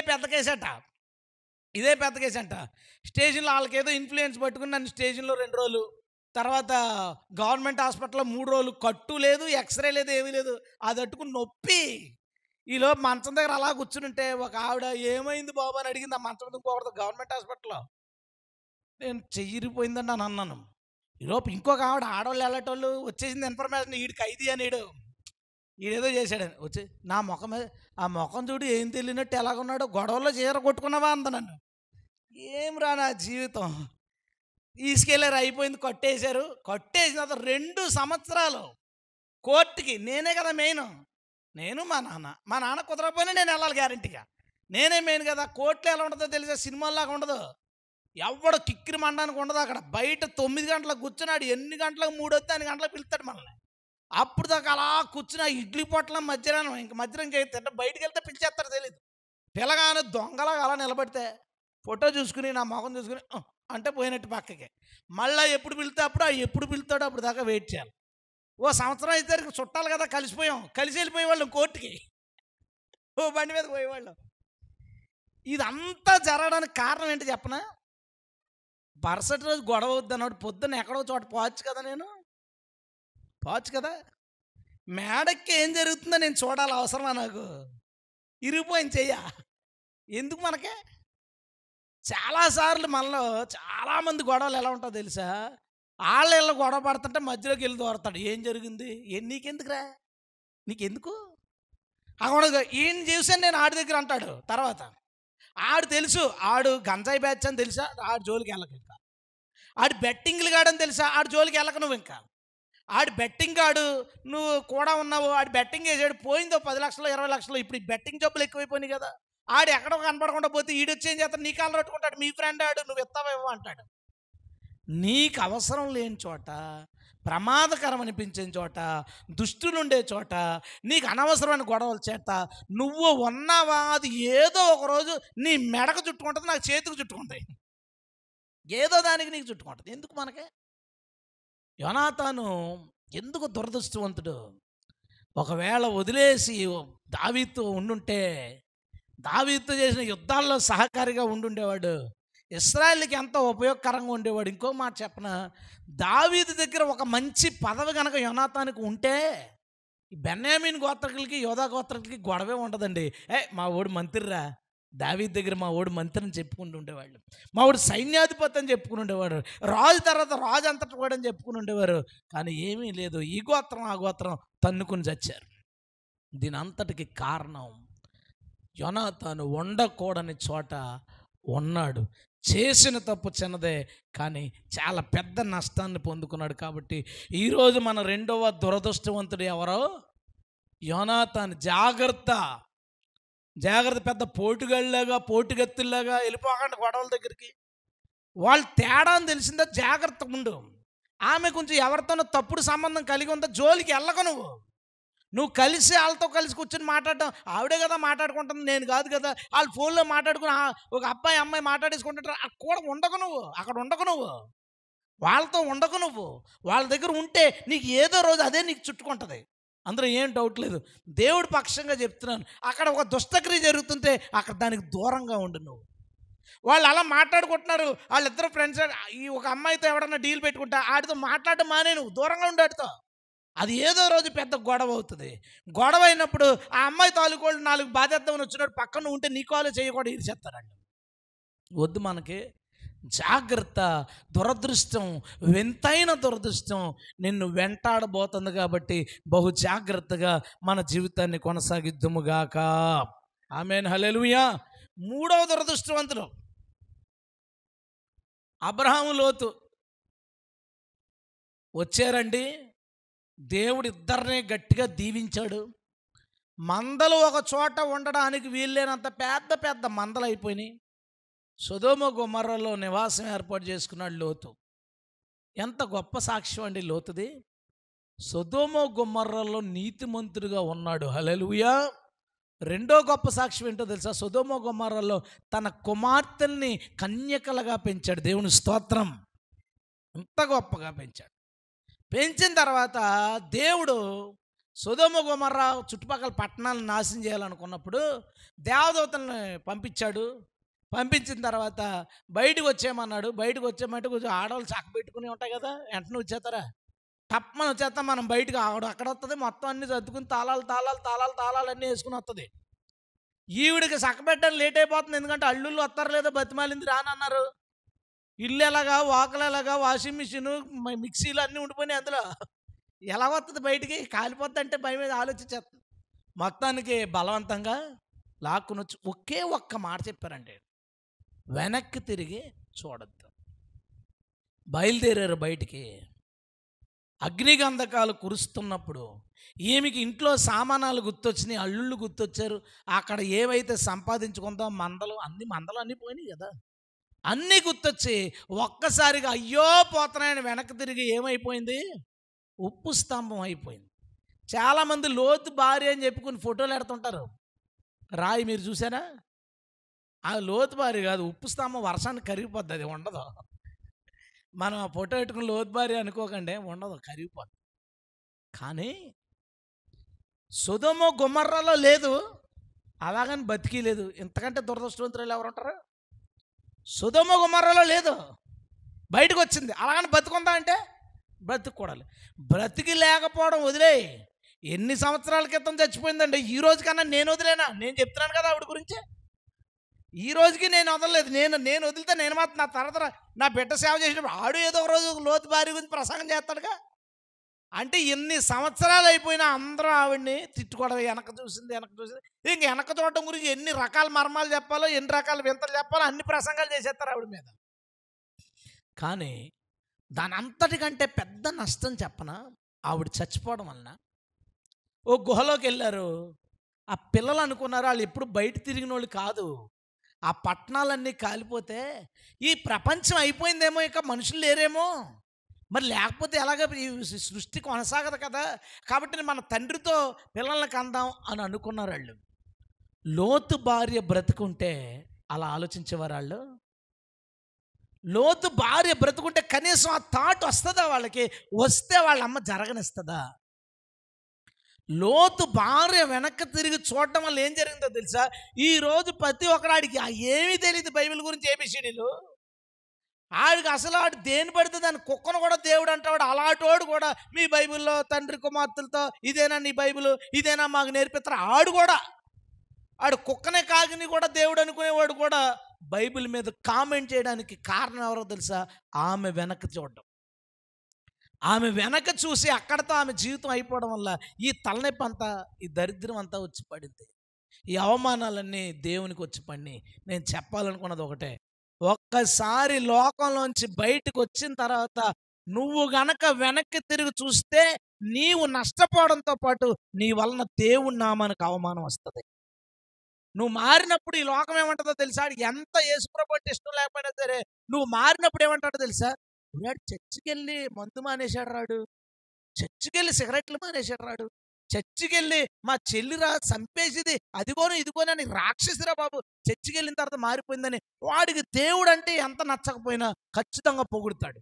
అలాగే నువ్వు దేవుణ్ణి నమ్ముకున్న తర్వాత ఆ మూలకి ఈ మూలకి వెళ్ళి చిన్న పెగ్గేసావు, అక్కడెక్కడో సిగరెట్ చుట్టో కాల్చేసావు, లేదా ఏదో ఒక పాడు పని చేస్తా దొరికేవనుకో, ఆ రోజు పొగిడినోరేమన్నా మీ దేవుడు ఏం గొప్ప అంటా, నేను మార్చలేకపోయాడు. మీ దేవుడు గొప్ప ఏంటి? నిన్ను అంటా అంత చర్చికి వెళ్తా అంత మంచి దేవుడిని నమ్ముకుని ఇలా ఎందుకున్నారో అన్నాడా? అండో ఏం దేవుడు రా నిన్ను మార్చలేకపోయాడు. ఎందుకంటే మారినప్పుడు నిన్ను పొగడలేదు, నీ దేవుణ్ణి పొగిడాడు. మారలేనప్పుడు కూడా నిన్ను తిట్టడు, నీ దేవుణ్ణి తిడతాడు. ఒక లోతు భార్య వలన ఆమె నష్టపోవడంతో పాటు దేవుని నామానికి అవమానం తెచ్చినట్టుగా నీవు దేవుణ్ణి నమ్ముకొని కూడా నువ్వు లోకం వైపు చూస్తే లోకంలో తిరిగి నీ వలన దేవుని నామానికి అవమానం వస్తుంది, దేవుని ప్రజలకు అవమానం వస్తుంది. లోతు సొదొమ గొమొర్రాలో నీతిమంతుడిగా ఉన్నాడనే విషయం చెరిగిపోయింది. లోతు అని పేరు రాగానే లోతు కుమార్తె, లోతు సొదొమ గొమొర్రాలో కూడా నీతిమంతుడిగా ఉన్నాడు అని మాట అంతా పోయింది. అంటే నీ సాక్ష్యాలు వాడేమంటే నీ వలన తోటి క్రైస్తవులు విలువ పోతే, మీ క్రైస్తవుల గురించి మాకు తెలియదు. ఇప్పుడు నేను పాస్టర్ అని చెప్పుకున్నాను, పాస్టర్ బాగా వస్తాయి కదా, సైట్లో కొనుక్కుంటే రియల్ ఎస్టేట్ వాళ్ళు కలిసారనుకో చంపేస్తారు నన్ను వాళ్ళు. ఏమంటే పాస్టర్ గారా ఎక్కడైనా సైట్ కావాలంటే చెప్పండి అంటే, పాస్టర్కి సైట్ ఎందుకు? వాళ్ళ దగ్గర పాస్టర్లు సైట్లు కొన్నారు కాబట్టి, ఆస్తులు సమకూర్చుకున్నారు కాబట్టి. పాస్టర్ అనగానే బ్యాంకులో మీరు ఏం చేస్తారు? నేను పాస్టర్ అంటే వదిలేస్తారనుకుని, పాస్టర్ గారండి అయితే మీరు డైలీ డిపాజిట్ చేసుకోవడానికి అవకాశం ఉంటే పెద్ద పెద్ద పథకాలు ఊరి ఎందుకురా డిపాజిట్ చేస్తాం మేము, నాకు ఎప్పుడైనా అప్పు దొరికితే ఖర్చు పెడతారో అని నేను చూస్తున్నాను. ఆడేమో డిపాజిట్ చేసుకో దాచుకో అంటాడు. ఎందుకు ఆ పేరు వచ్చింది? నేను నా దేవుని గురించి నాకున్న ఆస్తులన్నీ అమ్మేసుకున్నా, నేనేం పేరు తెచ్చుకుంటానో తెలుసా? ఆడు పాస్టరా అంటే డబ్బులు బాగా వస్తాయి. ఎందుకు ఆ పేరు వచ్చింది? లోతు నీతిమంతుడైనా తన కుమార్తెలు చేసిన తప్పు వలన, తన కుమార్తెలు తప్పు చేయడానికి కారకురాలైన తన భార్య వలన లోతు నీతిమంతుడైనా బయటకు వచ్చింది. నేను చాలా గొప్పని చెప్పట్లేదు, నేను మాత్రం ప్రభు కోసం అన్నింటినీ కోల్పోయినండి. అయినా సరే పాస్టర్ కానీ ఆడి దృష్టిలో ఎలా ఉంటుందంటే బాగా సంపాదించుకుంటున్నాడు. కారణం సేవకులయ్యుండి కూడా ఆస్తుల కోసం చూసిన వాళ్ళు ఉండడం వలన, వదిలేసిన దాని వైపు మళ్ళీ ఆశగా చూడడం వలన. విశ్వాసులకు కూడా అదే పేరు. మీ క్రైస్తవుల గురించి మాకు తెలియదేంటి? ఎందుకు ఆ మాట అనాలి? అదేంటి క్రైస్తవులు ఆస్తుంటారా? 7 మంది చూస్తున్న వాళ్ళు ఉన్నారు చూసారా? ఆ లోతు భార్య వెనక తిరిగినందుకు సాక్ష్యం పోయింది, మిగతా వాళ్ళది తిరగలేని వాళ్ళకి సాక్ష్యం పోయింది, తిరిగిన ఆవిడ వల్ల తిరగని వాళ్ళు సాక్ష్యం పోయింది, లోతు కుమార్తెలు సాక్ష్యం పోయింది. ఎలాంటి గొప్ప సాక్ష్యం! సొదొమ గొమొర్రాలో కన్యకలుగా ఉన్నారనే సాక్ష్యం అలా పోయి తండ్రితో తప్పు చేశారన్న పరిస్థితికి వచ్చేసింది. ఒక వ్యక్తి దేవుణ్ణి కోరుకుని లోకాన్ని వదిలి వచ్చిన తర్వాత మరలా వ్యక్తి లోకం వైపు తిరిగితే ఎన్ని నష్టాలో తెలుసా? ఎంతటి చెడ్డ పేరో తెలుసా? సంఘానికి ఎంత అవమానం వస్తుందో తెలుసా? నీ వలన నిజ క్రైస్తవులు సాక్ష్యం ఎలా పాడైపోద్దో తెలుసా? నువ్వు ఊహించలేవు. యేసుని నమ్ముకున్నావు, పవిత్రంగా బ్రతుకు. యేసుని నమ్ముకున్నావు, మళ్ళా లోకం వైపు తిరక్కో. యేసుని నమ్ముకున్నావు, జాగ్రత్తగా నీ జీవితాన్ని కొనసాగించకపోతే నీవు చేసిన తప్పు వల్ల నువ్వు వెనక్కి తిరిగిన కారణాన్ని బట్టి ఎన్నో రకాలుగా నష్టాలు నువ్వు సంఘానికి తెచ్చి పెడతావు. దురదృష్టవంతురాలిమే. ఈమె వల్ల ఇంత పేర్లు అడగదు, చచ్చిపోయింది, బయటకు వచ్చి కూడా చచ్చిపోయింది. ఆవిడ దురదృష్టం అంతవరకే, కానీ వెనక వల్ల వచ్చే నష్టం ఎంతవరకు వెళ్ళిపోయిందో చూడండి, ఎంత దూరం వెళ్ళిపోయిందో చూడండి. జాగ్రత్త, నువ్వు ప్రభువుని నమ్ముకున్నావు కాబట్టి ఒళ్ళు దగ్గర పెట్టుకుని యథార్థమైన జీవితాన్ని సాధ్యమైనంత వరకు జీవించడానికి శత విధాల ప్రయత్నం చేయి. ఎందుకనగా నువ్వు వెనుతిరిగి చూస్తే దానివల్ల వచ్చిన నష్టాలు లెక్క పెట్టలేనన్ని, దానివల్ల నష్టపోయేవారు అనేక మంది నీతో పాటుగా. ఈ దురదృష్టం మన మీదకి రాకున్నట్లు వెనుతిరగని జీవితాన్ని ప్రభు మనకు దయచేయునుగాక. హల్లెలూయా. నెంబర్ 4, 4వ దురదృష్టవంతుడు ఏలియా గొప్ప సేవ చేస్తున్నాడు, చాలా మంచి పరిచర్య ఏలియా చేస్తున్నాడు. ఏలియాకు శిష్యుడు ఎవరు? ఎలీషా ఏలియా భోజనం చేస్తే చేతి మీద నీళ్ళు వేస్తూ అంత పరిచర్య కూడా చేసి కూడా తిరిగాడు. తిరిగిన తర్వాత ఏలియాకు బాగా దగ్గరున్న శిష్యుడు ఏలియా తర్వాత ఏలియా యొక్క ప్రవక్త పనిని కొనసాగించే కృప పొందుకున్నాడు. దేవుని స్తోత్రం. అయింది, బాగానే ఉంది. ఆ తర్వాత ఎలీషాకు క్లోజ్ శిష్యుడు ఎవరు చెప్పండి? గేహజీ. ఎలీషాకి అంత దగ్గర చాలామంది శిష్యులు ఉండొచ్చు, కానీ ఎలీషా పేరు కూడా మెన్షన్ చేయబడిన శిష్యుడు మాత్రం గేహజీ.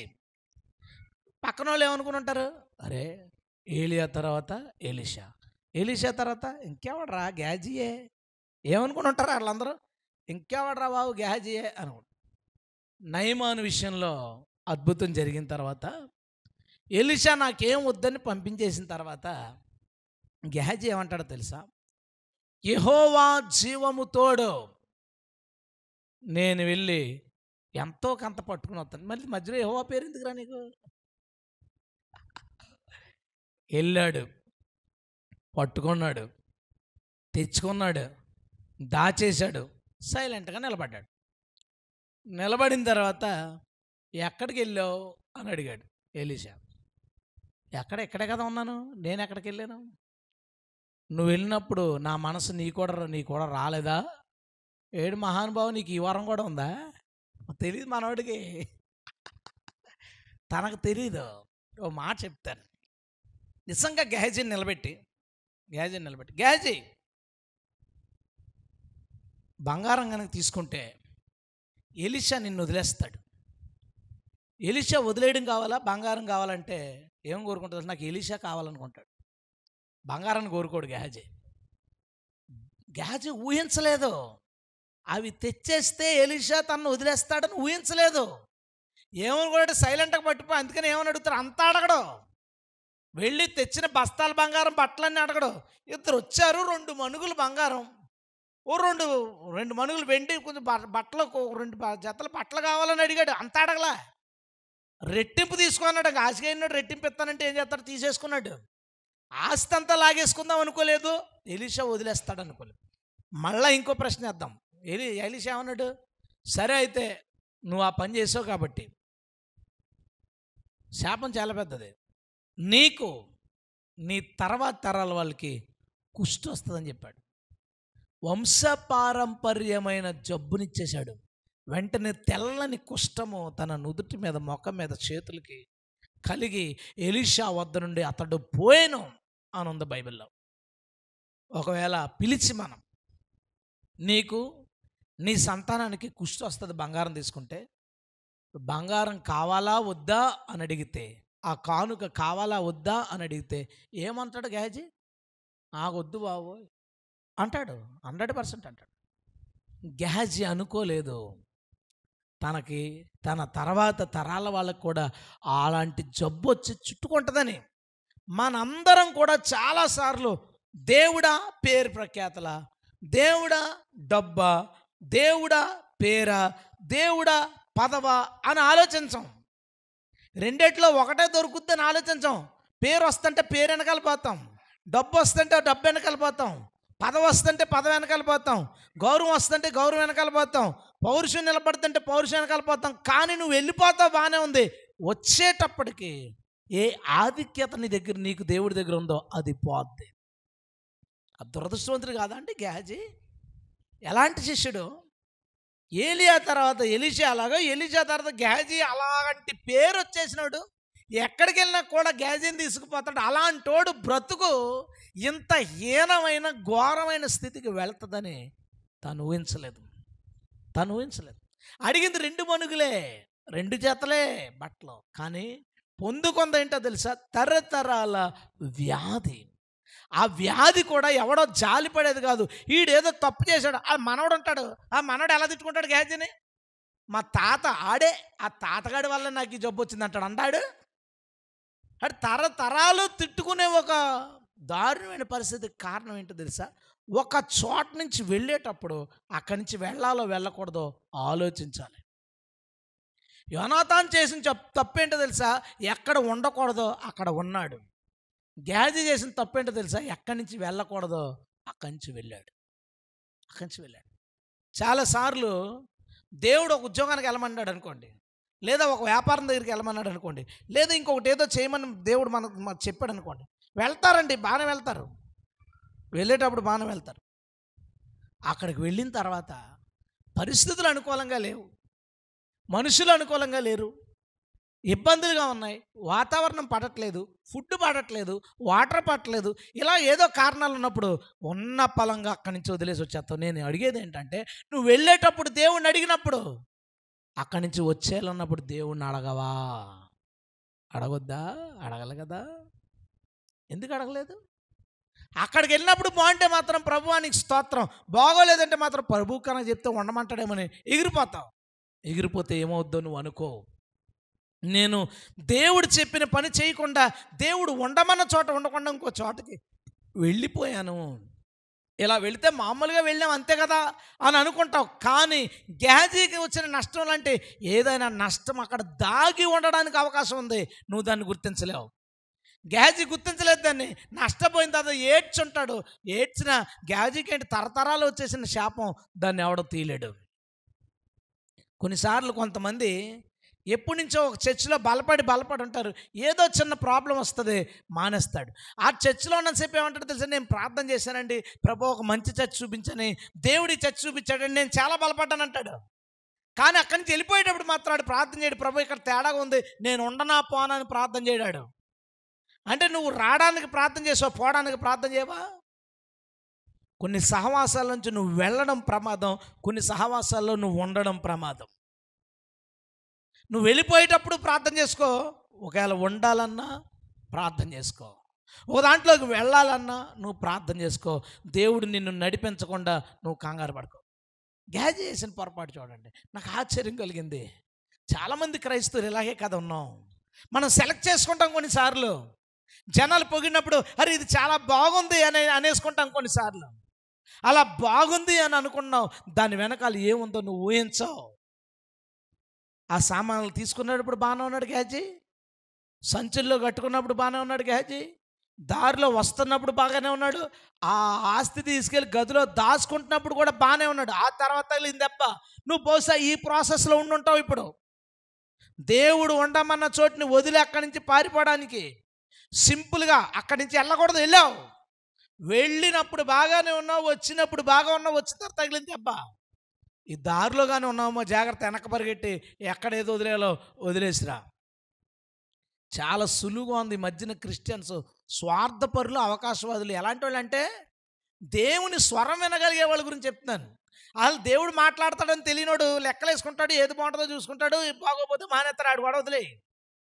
దేవుని ప్రసన్నత కలిగిన వాడు, దేవుని స్వరం వినగలిగిన వాళ్ళు, వీళ్ళేంటో తెలుసా? వీళ్ళకి దేవుడిచ్చిన ప్రత్యక్షతను స్వార్థానికి వాడుకుంటున్నారు. వీళ్ళు మంచిదైతేనే ప్రభు చైనా చేశాడు, బాగున్నంత కాలం దేవుడి మాటలో ఉండి, బాగున్నప్పుడు టక్మని దేవుడికి హ్యాండ్ ఇచ్చి వచ్చాడమే. ఇదా దేవునికి ఇచ్చిన ప్రసన్నతను ఇలా వాడుకుంటావా? నిజంగా ఎలీషా మనసు వెళ్ళిందంటారండి కూడా? ఎలీషా మనసు వెళ్తుందా అలాగా? ఎలీషా మనసు వెళ్ళడం అంటే అర్థం ఏంటి? జరిగిన స్టోరీ అంతా చూపించేస్తున్నాడు దేవుడు. మనోడు వెళ్ళడం, ఆగడం, తీసుకోవడం, చుట్టబెట్టడం. ప్రవక్త కదా, మొత్తం చూపించేశాడు. జాగ్రత్త అండి, జాగ్రత్త. ఒక దానిలోకి అడుగు పెట్టడానికి నువ్వు ఎంత వివేచిస్తావో, నీవు అడుగు పెట్టిన దాంట్లో ఒకరోజు కష్టాలు వచ్చినాయని దాన్ని వెంటనే వదిలేకు. దాని వెనకాల గొప్ప మేలు దాగి ఉండొచ్చు, లేదా కష్టాల నుంచి దేవుడు నీకు ఏదో నేర్పాలని కోరుకుండొచ్చు, లేదా కష్టాల మధ్యలోంచి ఒక తీగ ఏదో ఒక పెద్ద స్థితికి వెళ్ళడానికి ఒక చిన్న కనెక్షన్ ఏదో దేవుడు అక్కడ పెట్టాలని అనుకుని ఉండొచ్చు. నువ్వు అక్కడి నుంచి అడుగు వెనక్కి తీస్తే బహుశా రావాల్సిన దీవెన పోవడంతో పాటు ఒక పెద్ద నష్టాన్ని పొందుకునే దురదృష్టవంతుడివి నీవు అయిపోతావు. ఇలాంటి దురదృష్టం, వింతైన దురదృష్టం మనలో ఎవరికి రాకుండును గాక. గట్టిగా ఆమేన్ చెప్దాం. ఇంకా గట్టి చెప్పు, హల్లెలూయా. గేహజీ వలె అనవసరమైన దానికి మనం పరిగెత్తొద్దు, వదిలి వెళ్ళకూడదు, దాన్ని వదిలి వెళ్ళొద్దు. కష్టమైన, ఇబ్బంది అయినా, సంతోషమైనా ఉండు అలా కళ్ళు ముందు కనపడిపోయిన మూటలన్నీ ఇప్పేసరికి వెళ్ళిపోయి టెంప్ట్ అయిపోయాడు, వచ్చేసింది నష్టం. చాలా జాగ్రత్త, చాలా జాగ్రత్త. ఆఖరోడండి, బహుశా బైబిల్లో ఇతని గురించి చెప్పిన వాళ్ళు ఎవరో మంచిగా చెప్పి ఉండకపోవచ్చు. నేను మాత్రం ఇతని గురించి చెప్పినప్పుడు కొంత మంచిగానే చెప్పాను ఒకసారి. ఎందుకో నాకు ఒక చిన్న కార్నర్, సాఫ్ట్ కార్నర్ ఉంది ఆ వ్యక్తి మీద. అతని ఇస్కరియోతు యోధ. ఎందుకు ఇతను దురదృష్టవంతుడు? ఏం జరిగింది? అసలు సీన్ ఏంటంటే, మనోడు అత్తరబుడ్డి పగలగొట్టినప్పుడు జరిగిన సీన్ గుర్తుంది కదా. బుడ్డి పగలగొట్టినప్పుడు ఏమన్నాడు? ఇది అమ్మేసి వచ్చిన డబ్బు బేదలకే వచ్చు కదా. ఇంకో సువార్తలు ఏమంటాడు తెలుసా? అలాగ శిష్యులు మిగతా వాళ్ళు కూడా అన్నారు. యోధాయే కాదు, మిగతా వాళ్ళు కూడా, ఎందుకమ్మా అలా పాటు చేస్తున్నావు, అమ్మితే ఉపయోగపడుతుంది కదా. ఇస్కరియోతు యోధ కూడా అన్నాడు. కానీ యోధ ఎందుకు అన్నాడు? డబ్బు సంచి యోధా దగ్గర ఉంది కాబట్టి ఆ డబ్బులు అమ్మేసి డబ్బులు ఇస్తే అందులో భాగం కూడా ఇద్దాను. అందరూ యేసుప్రభుకి దశమ భాగం ఇస్తే యేసుప్రభు దగ్గర భాగం కూడా ఇస్తాడు. ఇక అలాంటి ఈడు ఎంత వాక్యం చెప్పినా మారని మూర్ఖుడు, యేసుక్రీస్తుకి అన్యాయం చేసినాడు. ఆ మాట అనుకోవచ్చు. యేసుక్రీస్తుకి అన్యాయం చేశాడు. 30 వెండి నాణాలు ఇస్తానంటే అడ్రస్ చెప్తానన్నాడు. గుర్తు పెట్టడానికి దగ్గరికి వచ్చి ఎవరో కూడా చెప్తాను అని అన్నాడు. ఇప్పుడు నా ప్రశ్న ఏంటంటే, శిష్యుల్లో యేసుప్రభుని ఇబ్బంది పెట్టిన వాళ్ళు ఎవరు లేరా? యేసుప్రభుకు వ్యతిరేకంగా పనిచేసిన వాళ్ళు ఎవరు లేరా? యేసుక్రీస్తుని పట్టుకున్నప్పుడు పారిపోలేదని మిగతా వాళ్ళు అందరూ పారిపోయారుగా. యోధాన్ని ఎందుకు తిట్టుకోవాలి? మిగతా వాళ్ళు పారిపోలేదా? పారిపోయారు. ఎలాంటి ప్రసంగం విన్నారు మేడగది మీద? పారిపోయారు. ఎవడకాడు పారిపోలేదా? తర్వాత పేతురు దగ్గరికి వచ్చి నువ్వు యేసుక్రీస్తుతో ఉన్నవాడు కదా అంటే పేతురు ఏమన్నాడు? ఆయన ఎవరు నాకు తెలీదు. ఎలా అన్నాడు? పేతురు ద్రోహం చేయలేదా యేసుక్రీస్తుకి? ఎవరో నాకు తెలియదు అని చెప్పడం ద్రోహం కదా. సరే, పునరుద్ధానం అయినప్పుడు తోమా ఏమన్నాడు? మీరేమి నమ్ముతున్నారా బాబు, బైబిల్లో రెఫరెన్స్లు ఇవన్నీ నాకు వద్దు, నాకు దొరికితే గాయాల్లో వేలు పెట్టి చూస్తే కానీ నేను నమ్మను. యేసుక్రీస్తు శక్తిని అవమానించలేదా? పునరుత్థానం అయిపోయిన తర్వాత పేతురు మళ్ళీ వ్యాపారం స్టార్ట్ చేయలేదా? చేపలు పట్టుకోవడానికి వెళ్తాను, ఎవడొస్తాడని అడిగాడు. మళ్ళీ తీసుకుపోయి వేట మొదలెట్టేశాడు. అయిపోయింది, ఇంకా అయిపోయింది వ్యాపారం, ఇదే ఈ 3.5 సంవత్సరాల బిజినెస్ అయిపోయింది అనుకుని మళ్ళీ చేపల వ్యాపారం మొదలెట్టేశాడు. చేయలేదా పని? చేశాడు కదా. మరి యోధా మీద ఎందుకు అలాగా? యోధాని ఎందుకు అంత నెగిటివ్గా చూడాలి? ఓ మాట చెప్తాను. యోధా ఏమనుకున్నాడంటే, తీసుకెళ్ళి యూదుల కోర్టులో పడితే యేసుక్రీస్తు ఏం తప్పు చేయలేదుగా. కోర్టులోకి వెళ్తారు, ఏం తప్పు చేయలేదు. గట్టిగా అయితే యోధా మతంలో చిన్న చిన్న విభేదాలు వచ్చినాయి కాబట్టి గట్టిగా ఏ రాళ్ళతోనో ఏ కొరడాలతోనో కొట్టిస్తారు, లేదా ఊర్లో నుంచి బహిష్కరించడం, ఏదో ఫైన్ వేయడమో ఏదో ఉంటుంది అనుకున్నాడు. తీసుకెళ్ళి యూదులకు అప్పగించాడు. యూదుల కోర్టులోకి, ప్రధాన యాజకుడి దగ్గరికి, ఇక్కడికి అక్కడికి తిప్పుతున్నారు వీళ్ళు. కానీ ఇతడికి శిక్ష విధించడానికి ధర్మశాస్త్రం ఒప్పుకోవట్లే. ఇప్పుడు ధర్మశాస్త్రాన్ని బట్టే కదా తీర్పు తెచ్చాలి. ధర్మశాస్త్రంలో ఏది ఒప్పుకోవట్లేదు ఇతనికి ఏదన్నా శిక్ష విధించడానికి. అందుకని వాళ్ళు ఏం ప్లాన్ చేసుకున్నారు? మత్తయి సువార్త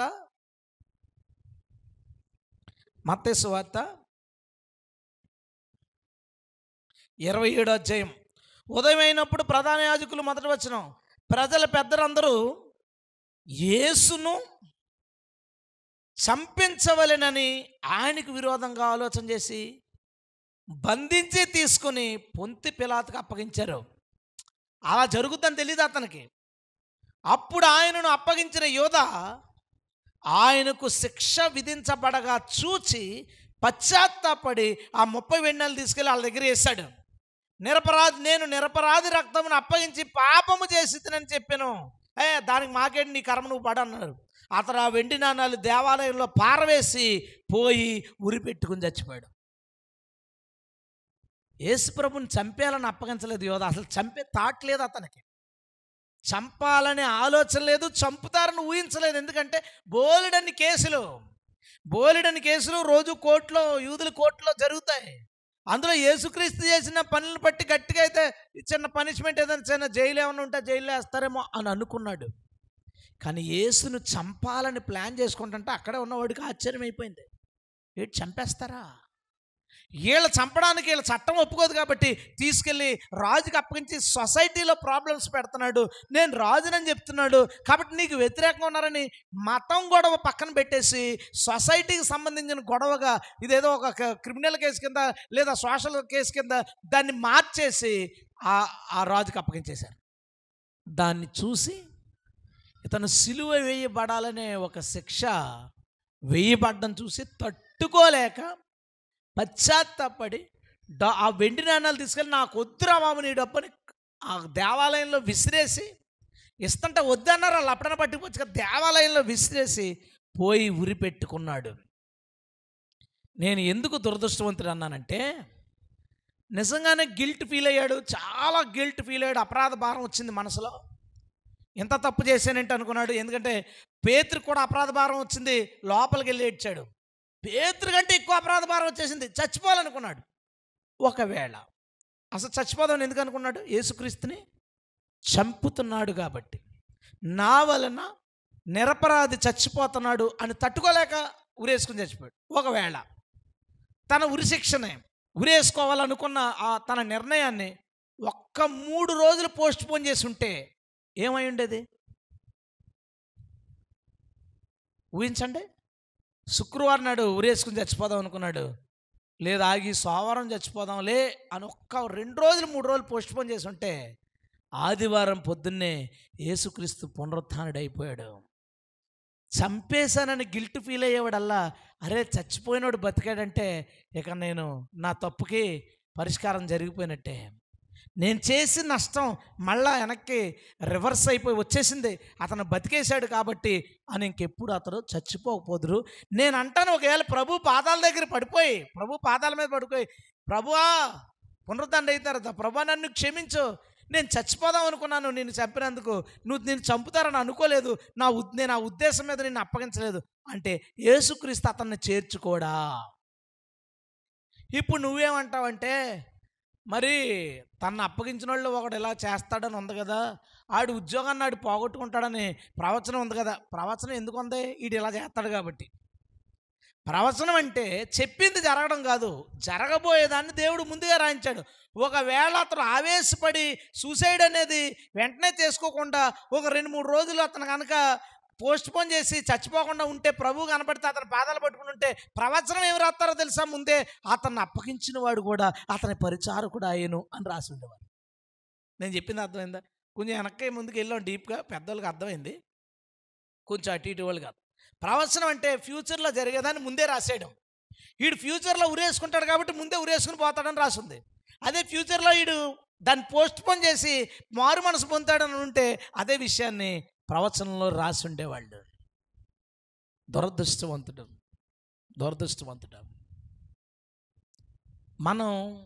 మనందరికీ ఎమోషన్స్ ఉంటాయి, తట్టుకోలేని ఎమోషన్స్ ఉంటాయి. ఆ ఎమోషన్స్లో మనం కొన్ని నిర్ణయాలు తీసుకుంటాం. ఆ నిర్ణయం ఎప్పుడు తప్పే అవుతుంది. నీ ఎమోషన్లో నువ్వు ఏ నిర్ణయం తీసుకున్నా తప్పే అవుతుంది. అది తప్పో కాదో తెలియాలంటే ఒక 4-5 రోజులు దాన్ని పోస్ట్ పోన్ చేయి. నేను అనేది ఇప్పుడు సింపుల్గా ఒక విషయం చెప్తాను. బుడగ నీ చెవి దగ్గరికి తెచ్చి, జస్ట్ బుడగ దాన్ని అలాగా గీసామనుకోండి, కసకానో సౌండ్ వస్తుంది. వినిపిస్తున్నప్పుడు ఎలా ఉంటుంది? పళ్ళన్నీ పీకేసుకోవాలనిపిస్తుంది కదా, చిరాగ్గా, చాలా విసుగ్గా అనిపిస్తుంది. నువ్వు పడుకున్నప్పుడు స్టీల్ ప్లేట్ ఒకటి తీసుకొచ్చి గొచ్చి మీద గిసి అని గీచాడనుకో, అది ఎలా ఉంటుంది? చాలా చిరాకు వస్తుంది. ఎవడు రాడు అని అనిపిస్తుంది. నేను ఎందుకు చెప్తున్నానంటే, చిన్న బుడగ సౌండ్ వల్ల నీకు ఎమోషన్స్ వచ్చేస్తాయి. చిన్న గీతల వల్ల నీకు చాలా కోపం, ఇరిటేషన్ వస్తుంది.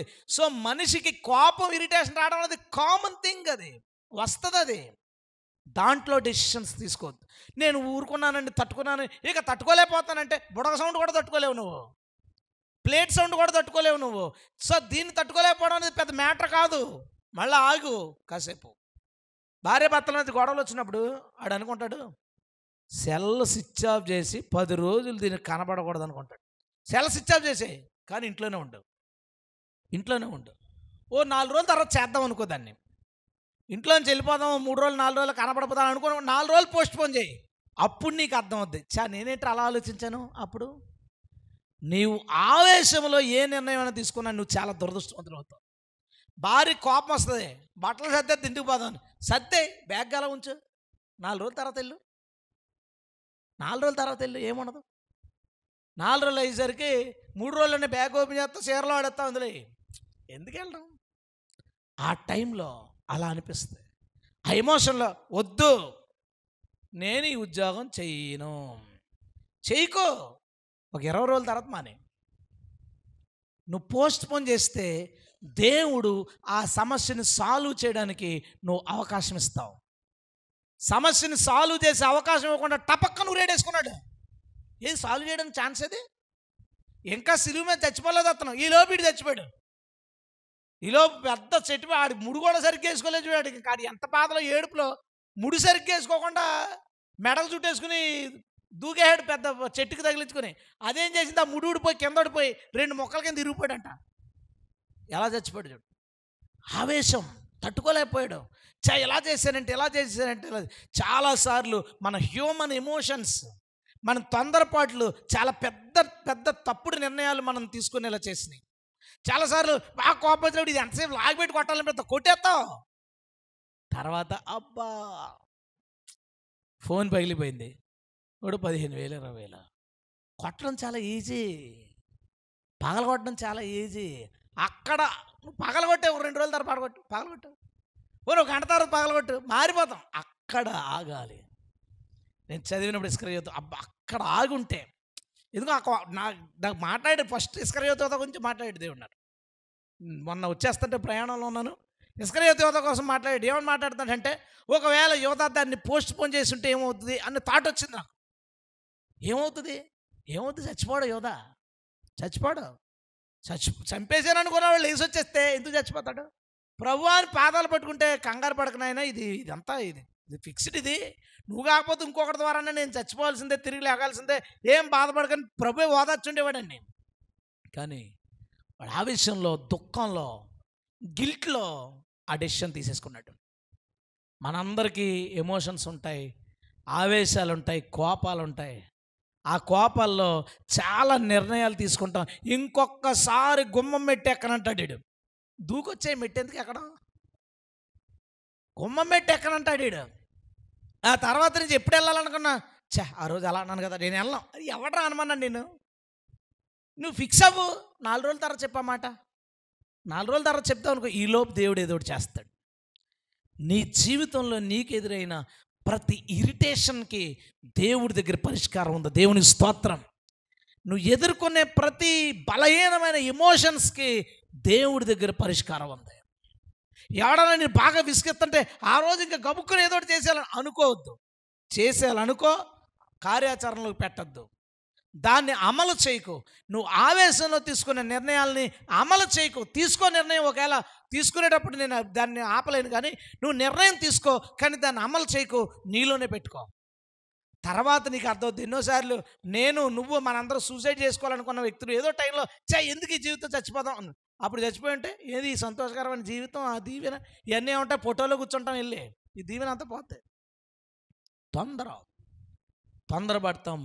ఆ తొందరపాటులోనే ఎన్నో విడాకులు, ఆ తొందరపాటులోనే ఎన్నో మర్డర్లు, ఆ తొందరపాటులోనే ఎన్నో చీలికలు, ఆ తొందరపాటులోనే ఎన్నో నష్టాలు, ఆ తొందరపాటులోనే ఎందరో ఆత్మహత్యలు. 10థ్‌లో మంచి మార్కులు రాలేదని చచ్చిపోయేవాడు. మంచి మార్కులు రాలేనోన్ని ఇంటర్‌లో జాయిన్ చేయరా? జాయిన్ చేయరా? చేస్తారుగా. పాలిటెక్నిక్‌లో జాయిన్ అవ్వడానికి ఉండదా? ఉంటదిగా. ఏమైంది? మంచి మార్కులేంటి మంచి మార్కులు? రాకపోయినోళ్ళు కూడా చదువుతున్నారుగా. వీళ్ళందరూ సైంటిస్టులు, వీళ్ళందరూ గొప్పోళ్ళందరూ, వాళ్ళందరూ పెద్ద మార్కులు వచ్చేసి కదా 10థ్‌లోనో, ఇంటర్‌లోనో, బీటెక్‌లోనో పర్సెంటేజ్‌లు రాలేదని, మంచి మార్కులు రాలేదని, మంచి ర్యాంక్ రాలేదని చాలా కుమిలిపోయి నేను ఇంక చదవను, నేను కాలేజీకి వెళ్ళను డెసిషన్‌లు తీసుకునే వాళ్ళు ఉంటారు. ఎందుకు? ఆగు, ఆలోచించు, ఒకసారి పరిశీలన చేయి. ఎవరితోనో మాట్లాడే విషయాన్ని ఎవరి దగ్గరైనా షేర్ చేసుకో, అప్పుడు అర్థమవుతుంది. నీ జీవితంలో ఎప్పుడైనా అత్యంత ఇబ్బందికరమైన పరిస్థితుల్లో కఠినమైన నిర్ణయం నువ్వేమన్నా తీసుకోవాలనుకున్నప్పుడు నా మాటను గుర్తుపెట్టుకో. నిర్ణయం తీసుకో, అమలు చేయకు. కొన్ని రోజులకి నీ ఆలోచన తప్పన్న విషయం నీకే అర్థమయ్యేలాగా దేవుడు చేస్తాడు. దేవుని స్తోత్రం. అప్పుడు నీ నిర్ణయాన్ని మార్చుకోవడానికి బాగుంటుంది. దాన్ని నువ్వు కక్కేసావు అనుకో, అందరికీ చెప్పేశాను కదా ఇప్పుడు ఎలాగా, సర్లేం కానీ చేద్దాం అనుకుంటావు. నీలో పెట్టుకో డెసిషన్. ఇస్కరియోతు యోధా ఎందుకు దురదృష్టవంతుడో తెలుసా? యేసుక్రీస్తు చంపాలనే ఉద్దేశం లేదు అతనికి, 100% లేదు. అతను ఆ కోర్టుకి అక్కడ తీసుకెళ్తారని అతను ఎక్స్పెక్ట్ చేయలేదు. కానీ తను తొందరపడి ఉరిపెట్టుకున్నాడు. అందుకు అతడు దురదృష్టవంతుడిగా మిగిలిపోయాడు. మనందరి జీవితాల్లో ఇట్టి తొందరపాట్లు రాకుండా ప్రభు కాయునుగాక. మనలో ఎవ్వరం దురదృష్టం మన మీదకి రాకూడదు. మనం ఎప్పుడు కృపలోనే నిలబడాలి, కృపలోనే మనం ఎదగాలి, కృపలోనే మరికొంతమందికి దీవెనకరమైన స్థాయికి మనం వెళ్ళాలి తప్ప ఎప్పుడు ఇలాగ ఒక లోతు బారిలాగా వెనక్కి చూసి దేవుని నామానికి అవమానం తేకూడదు. యోబు బారిలాగా కష్టాల్లో నష్టాల్లో తోడు ఉండకుండా ఎప్పుడు సుఖాలే కోరుకునే ఒక హీనమైన ఒక చీప్ మైండ్గా మనలో ఎవరు ఉండకూడదు. దేవుడు మనకట్టి సహాయం చేయాలి. మనం ఉండకూడని స్థలాల్లో యోనాతాను వలె ఉండొద్దు, మనం వెళ్ళకూడని స్థలాలకి గెహజీ వలె వెళ్ళొద్దు. ఏదైనా నిర్ణయం తీసుకోవాలనుకున్నప్పుడు నీ చిరాకులన్నీ తగ్గిన తర్వాత ఆలోచించు. నువ్వు ఆలోచించలేనప్పుడు ఆలోచించగలిగే వాళ్ళు ఉంటారు నీ పక్కన, ఎవరో వాళ్ళ దగ్గర షేర్ చేసుకో, వాళ్ళ దగ్గర అడుగు ఆ డెసిషన్ గురించి, వాళ్ళ సలహాలు తీసుకో. ఎట్టి పరిస్థితుల్లో నువ్వు తప్పుడు నిర్ణయం తీసుకోవు. నువ్వు ఒక దురదృష్టవంతుడిగా మిగిలిపోకుండా ప్రభు చేయడానికి అవకాశం ఉంటుంది. ప్రభు అట్టి కృప మనకి దయచేయునుగాక.